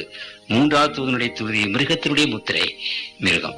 அந்த முத்திரையை தரித்தவர்களும் அந்த மிருகத்தை வணங்குறவர்களுக்கும் அங்கே ஏராளமான தேவனுடைய கலப்பில்லாமல் வார்க்கப்பட்ட அவருடைய குரமான மதுவை குடித்து பரிசுத்த தூதர்களுக்கு முன்பாகவும் மாட்டுக்குட்டியானவருக்கு முன்பாகவும் அக்னியினாலும் கந்தகத்தினாலும் பாதிக்கப்படுவான். ஆகவே 3வது தூது என்ன? மிருகம், மிருகத்தினுடைய முத்திரை. இவைகளை பற்றி தரித்துக் கொள்ளக்கூடாது, என்று. ஆகவே நேற்று அதை குறித்து உங்களுக்கு நன்று விளக்கமாக உங்களுக்கு நான் சொன்னேன். கர்த்தருக்குள் தேவனுடைய பிள்ளைகளே, அந்த மிருகத்தினுடைய முத்திரை ஞாயிற்றுக்கிழமை ஆசரிப்பு என்பதை உங்களுக்கு நான் சொன்னேன். அந்த ஞாயிற்றுக்கிழமை ஆசரிப்பை மிருகத்தினுடைய முத்திரை என்று சொன்னேன். அதை பிடித்துக் கொள்கிறவர்கள் இந்த ஆண்டவருடைய வார்த்தையின்படி இப்படிப்பட்ட திருமறை ஆண்டவருடைய ராஜ்யத்திற்கு போகாமல் அவர்கள் அக்கினியிலே வெந்து போவார்கள் என்று திருமறை சொல்வதை சொன்னேன். ஆகவே இவைகளிலெல்லாம் இருந்து தப்பித்துக் கொள்கிற அந்த சிறு கூட்டத்தார், அந்த கூட்டத்தாரை பற்றி என்ன சொல்கிறது? அவர்கள் தேவனுடைய கற்பனைகளையும் இயேசுவின் மூல விசுவாசத்தையும் காத்துக் கொள்கிறவர்கள். அதனால கர்த்தருக்குள் பிரியமானவர்களே, இந்த 2 வசனங்களையும் இந்த 2 அதிகாரங்களையும் நீங்கள் அங்கே ஒப்பிட்டு பார்க்கும்போது தேவனுடைய கடைசி கால திருச்சபை ஒன்று இருக்கிறது. எல்லாமே தேவனுடைய திருச்சபை அல்ல. ஒரு சபை இன்றைக்கு இருக்கிறது. அந்த திருச்சபையை வேதத்தில் ஐடென்டிஃபை பண்ணுகிறது. அது எது என்று ஐடென்டிஃபை பண்ணுகிறது. 4 காரியங்கள் ஆண்டவர் கொடுத்திருக்கிறார். ஒன்று, இந்த திருச்சபை 1844 ஆண்டுக்கு பின்பாக தோன்றும். நான் உங்களுக்கு அதை பற்றி எடுத்து சொன்னேன். இந்த திருச்சபை 1260 வருஷங்கள் கழித்து தோன்றும். அதாவது 1798 ஆண்டுக்கு பின்னால்தான் இந்த திருச்சபை தோன்றும். ஒன்று. 2வது, இந்த திருச்சபை 3 தூதுகளை உலகமெங்கும் பிரசங்கம் பண்ணும். அந்த 3 தூதுகளும் நித்திய சுவிசேஷம் என்ற வேதம் அங்கே நமக்கு சொல்கிறது. 3 தூதுகள் அந்த திருச்சபையில, இந்த 3 தூதுகளை விசேஷமாக உலகத்திற்கு மக்களுக்கு எச்சரிப்பின் சத்தத்தை கொடுக்கும். நோவாவுடைய சத்தம் மாதிரி. 2வது. 3வது, இந்த திருச்சபை தேவனுடைய கற்பனைகளை கைக்கொள்ளும். இன்றைக்கு உலகத்தில் தேவனுடைய கற்பனைகளை பற்றி இன்றைக்கு அந்த கற்பனை இல்லை என்கிற ஒரு கொள்கை உலகத்தின் பெரும்பகுதியான சபைகளிலே இருக்கிறது. பரிசுத்தாவி பெற்றோம் என்று சொல்லப்பட்ட அந்த சபையினுடைய முக்கியமான ஒரு கொள்கை 10 கற்பனை கிடையாது. இன்றைக்கு அதே கற்பனையை இன்றைக்கு விசுவாசிகளாகிய CSI மற்ற சபைகளும் அந்த நம்பிக்கைக்குள்ளாக வந்துவிட்டது. யாரையாவது போய்ங்க 10 கற்பனை இருக்குதான்னு கேளுங்க. ஆமாமா கை கொள்ளணும்னு சொல்லுவாங்க அநேக CSI சபைகள்லாம் சேர்ந்துட்டு. சரி, அப்ப 4வது கற்பனையாக ஓய்வு நாள கை கொள்ளணுமா? இல்ல, அப்ப கை கொள்ள வேண்டியதில்லை, அது சிலுவையில் அரைஞ்சிட்டார். இன்னைக்கு யாரு வேணாலும் போய் கேளுங்க. ஓய்வு நாள் என்று சொல்லிட்டா போதும், கற்பனையே கிடையாதுன்னு இன்னைக்கு எல்லா திருச்சபைகளும் மறுதளித்துக் கொண்டிருக்கின்றன. இன்றைக்கு 10 கற்பனையை பற்றி பேசுகிறவர்களும் 10 கற்பனையை உண்டு என்று சொல்லுகிறவர்களும், அந்த 10 கற்பனை நியாய தீர்ப்பில் இருக்கிறது என்று சொல்லுகிறவர்களும், அந்த 10 கற்பனையை கடைபிடிக்க வேண்டும் என்று சொல்லுகிறவர்களும் ஒரே ஒரு திருச்சபை தான், செவன்த் டே அட்வென்டிஸ்ட் திருச்சபை. வேற எந்த திருச்சபையும் கிடையாது. அடுத்தபடியாக நாம் பார்க்கும்போது அவர்கள் இங்கே வேதம் சொல்லுகிறது இயேசு கிறிஸ்துவை குறித்த சாட்சியை உடையவர்களும் ஆகிய இயேசு கிறிஸ்துவை குறித்த சாட்சி. அப்ப இயேசு கிறிஸ்துவை குறித்த சாட்சி என்றால் என்ன? வெளியாகமத்தின் புத்தகம் 19ஆம் அதிகாரம் 10வது வசனம். வெளியாகமும் 19:10. அப்பொழுது அவனை வணங்கும்படி அவனுடைய பாதத்தில் விழுந்தேன். அவன் என்னை நோக்கி, இப்படி செய்யாதபடிக்கு பார். தூதனை வணங்கும்படி பாதத்தில் விழுந்தார். யோவான், உன்னோடும் இயேசுவை குறித்து சாட்சியிட்ட உனது சகோதரரோடும் கூட நானும் ஒரு ஊழியக்காரன். தேவனை தொழுதுகொள். இயேசுவை பற்றின சாட்சி தீர்க்க தரிசனத்தின் ஆவியாயிருக்கிறது என்ற. புரியுதுங்களா? இங்க சொன்னார் தேவனுடைய கற்பனைகளை கை கொள்கிறவர்களும் இயேசு கிறிஸ்துவை குறித்து சாட்சி உடையவர்களுமாய். அப்ப இயேசு கிறிஸ்துவனுடைய சாட்சி என்ன? அந்த தீர்க்க தரிசனத்தின் ஆவியாயிருக்கிறது. கர்த்தருக்குள் பிரியமானவர்களே, இன்றைக்கு ஒரே ஒரு திருச்சபை தான் இந்த தீர்க்க தரிசனத்தை வழக்கமாக திட்டவட்டமாக சொல்கிறது. சில சமயங்களிலே மற்ற திருச்சபைகள் சொல்லலாம். ஆனா அந்த திருச்சபையினுடைய தீர்க்கதரிசனத்தை நீங்க போய் கேளுங்க, ஒன்றுக்கொன்று முரணாக இருக்கும். ஒரு சில பகுதியை தான் அவர்கள் சொல்லுவார்கள். வேதத்தின் எல்லா தீர்க்கதரிசனத்தையும் அவங்க சொல்ல மாட்டாங்க. ஒரு திருச்சபைக்கு கர்த்தர் இந்த வேத தீர்க்கதரிசனத்தின் காரியத்தை விளக்கி சொல்லுவதற்கு ஒரு திருச்சபைக்கு ஆண்டவர் வழிகாட்டி இருக்கிறார். அந்த சக்தியை கொடுத்திருக்கிறார், அந்த வரத்தை கொடுத்திருக்கிறார். அது உங்களுக்கு தெரியும். இந்த திருச்சபைக்கு அந்த வரத்தை கொடுக்கப்பட்டிருக்கிறது. இந்த உலகத்திலே நாங்கள் பிரசங்கம் பண்ணும்போது விசேஷமாக இந்த தீர்க்கதரிசனங்களை எடுத்து அதை மக்களுக்கு சொல்லி கொண்டு வருகிறோம். கர்த்தருக்குள் பிரியமானவர்களே, 4 விசேஷமான அடையாளங்கள். அந்த திருச்சபை 1798வது வருஷத்துக்கு பிற்பாடு தோன்றும். இந்த திருச்சபை 1844 தோன்றினது. அந்த திருச்சபை 3 தூதுகளை உலகமெங்கும் சொல்லும். இந்த ஒரு திருச்சபை தவிர வேற எந்த திருச்சபையும் இந்த 3 தூதர்களை சொல்றதே இல்லை, அதை பற்றி நினைக்கிறதே இல்லை. மூன்றாவதாக, அந்த திருச்சபை தேவனுடைய கற்பனைகளை கை கொள்ளும். ஞாயிற்றுக்கிழமை சட்டம் உலகத்திலே வரப்போகிறது கர்த்தருக்குள் பிரியமானவர்களே. ஞாயிறு ஆசரிக்காவிட்டால் தூக்கு தண்டனை கூட வரும். அது வருகிறது சீக்கிரம். தூக்கு தண்டனை ஆனால் என்ன, அது எப்படிப்பட்ட துன்பங்களானால் என்ன, ஆண்டவருடைய கற்பனைகளை கை கொள்ள வேண்டும். ஆண்டவர் சொன்ன வசனங்களை கை கொள்ள வேண்டும். அது கல்வாரி சிலுவையானாலும் சரி. இந்த சபையினுடைய தீர்மானம் அது, இந்த சபையினுடைய குறிக்கோள் அது. அப்ப ஆண்டவர் சொன்னார், தேவனுடைய கற்பனையை கை கொள்கிறவர்களும் இயேசு கிறிஸ்துவை குறித்த சாட்சி உடையவர்களும். இயேசு கிறிஸ்துவை குறித்த சாட்சி தீர்க்கதரிசனத்தின் ஆவியாயிருக்கிறது. இந்த தீர்க்கதரிசனங்களை தேவனுடைய பிள்ளைகளுக்கு எடுத்து சொல்கிறார். இனிமேல் வரப்போகிற காரியங்களை மக்களுக்கு திட்டவட்டமாக இது என்னது இது என்னது என்று எடுத்து சொல்லுகிற தீர்க்கதரிசனத்தின் வரம் இந்த திருச்சபைக்கு இருக்கிறது. கர்த்தருக்குள் பிரியமானவர்களே, நான் ஒரு செவன்த் டே அட்வென்டிஸ்ட் பாஸ்டர் என்பதற்காக நான் சொல்லலை, தயவுசெய்து நீங்க மன்னிச்சு கொள்ளுங்க. நான் ஒரு காலத்துல இந்துவா இருந்தேன், நான் ஒரு காலத்துல கத்தோலிக்கனா இருந்தேன், ஒரு காலத்துல நான் பெந்தகோஸ்து சபையில இருந்தேன். அந்த நேரங்களில் படித்த பாடங்கள் இதெல்லாம். அங்க இருக்கும்போது இந்த திருச்சபையினுடைய அங்க அடையாளங்கள் எங்க இருக்கிறது என்று தேடி பார்த்து அப்புறம் தான் இந்த திருச்சபைக்கு நான் வந்தேன். ஆகவே இந்த திருச்சபையில் நான் போதகனாக இருக்கிறதுனால நான் போதிக்கல. நீங்க அதை பற்றி நன்றாக புரிந்து கொள்ளணும். கர்த்தருக்குள் பிரியமானவர்களே, தேவனுடைய வாக்கியத்தை உங்களுக்கு முன்பாக நான் வைத்து விட்டேன். நீங்கள் படித்தவர்கள், அறிவுள்ளவர்கள், சிந்திக்கிறவர்கள். ஆண்டவர் உங்களுடைய இருதயத்திலே பேசினாரானால், தேவாவியானவர் உங்களுடைய இருதயத்திலே பேசினாரானால் இந்த வேத வாக்கியங்களை நீங்கள் ஏற்றுக்கொள்ளுங்கள். அதை ஏற்றுக்கொள்வதும் அதை விட்டு விடுவதும் அது உங்களுடைய பொறுப்பு.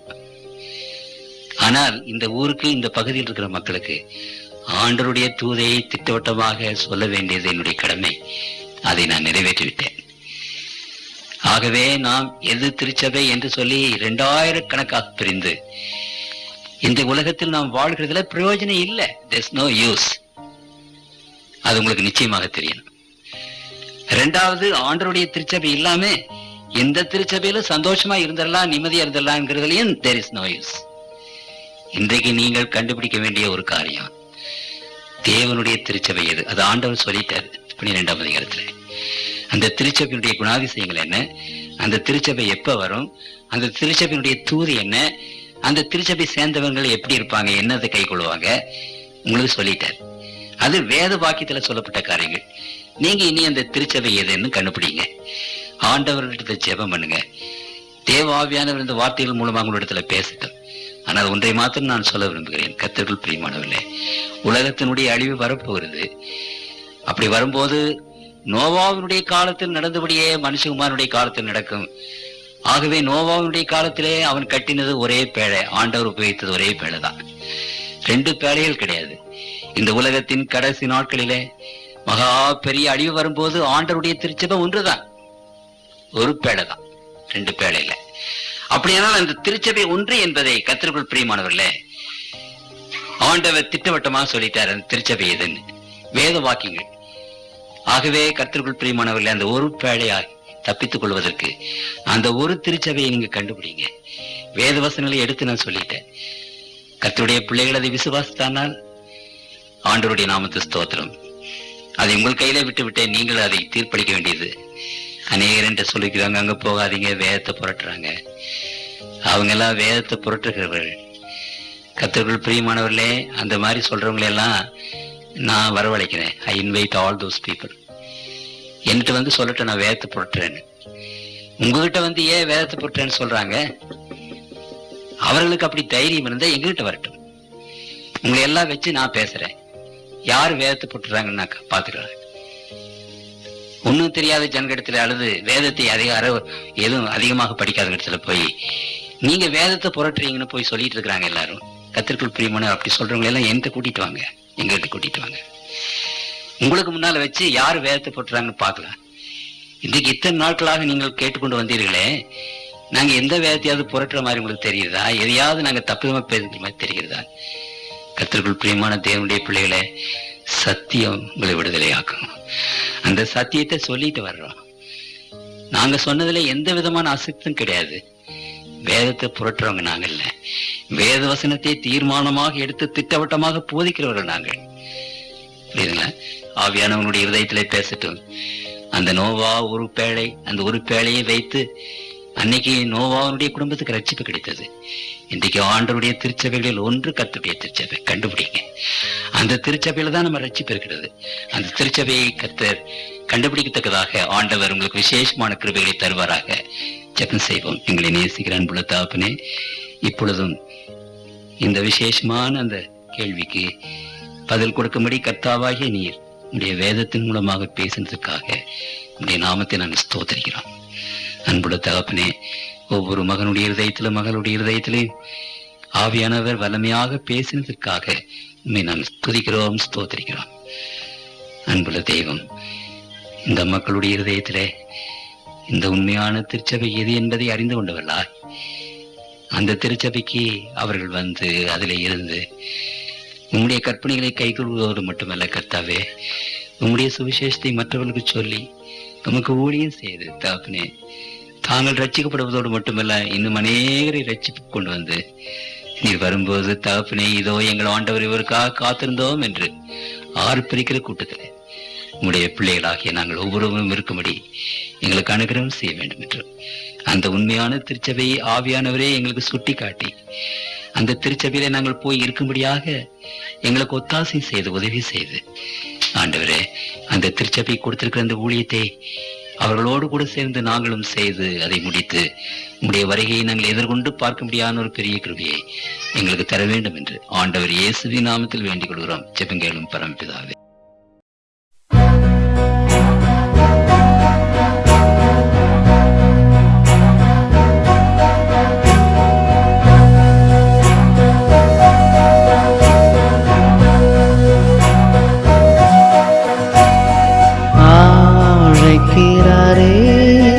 உனக்காயுயிர் விட்டவர்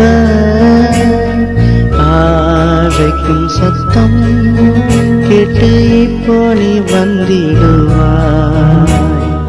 அழைக்கிறாரே உனக்காயுயிர் விட்டவர் அழைக்கும் சத்தம் கேட்டு இப்போ நீ வந்திடுவாய். இன்றைக்கே ரட்சன்யனா, இன்றே நீ வந்திடாயோ. இன்றைக்கே ரட்சன்யனா, இன்றே நீ வந்திடாயோ.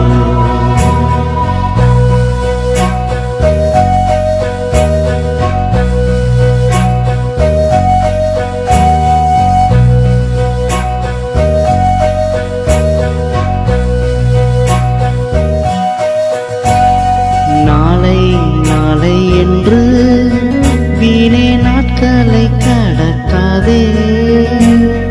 நாளைய தினம் உன்னுடைய நாளும் அல்லவே. நாளை நாளை என்று வீணே நாட்களை கடத்தாதே. நாளைய தினம் உன்னுடைய நாளும் அல்லவே. வேலை தருணமிதுவே, வேஷைக்குள் வந்திடாயோ. வேலை தருணமிதுவே, வேலைக்குள் வந்திடாயோ.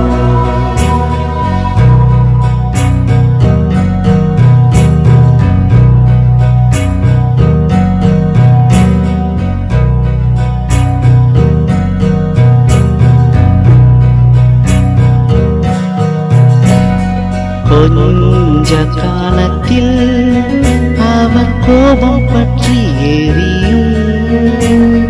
கெஞ்சினாலும் நீ அப்போ ரட்சிப்பை காண மாட்டார். கொஞ்ச காலத்தில் அவர் கோபம் பற்றி எரியும். கெஞ்சினாலும் நீ அப்போ ரட்சிப்பை காண மாட்டாய். கெஞ்சி அழைக்கிறாரே, அஞ்சி நீ வந்திடாயோ.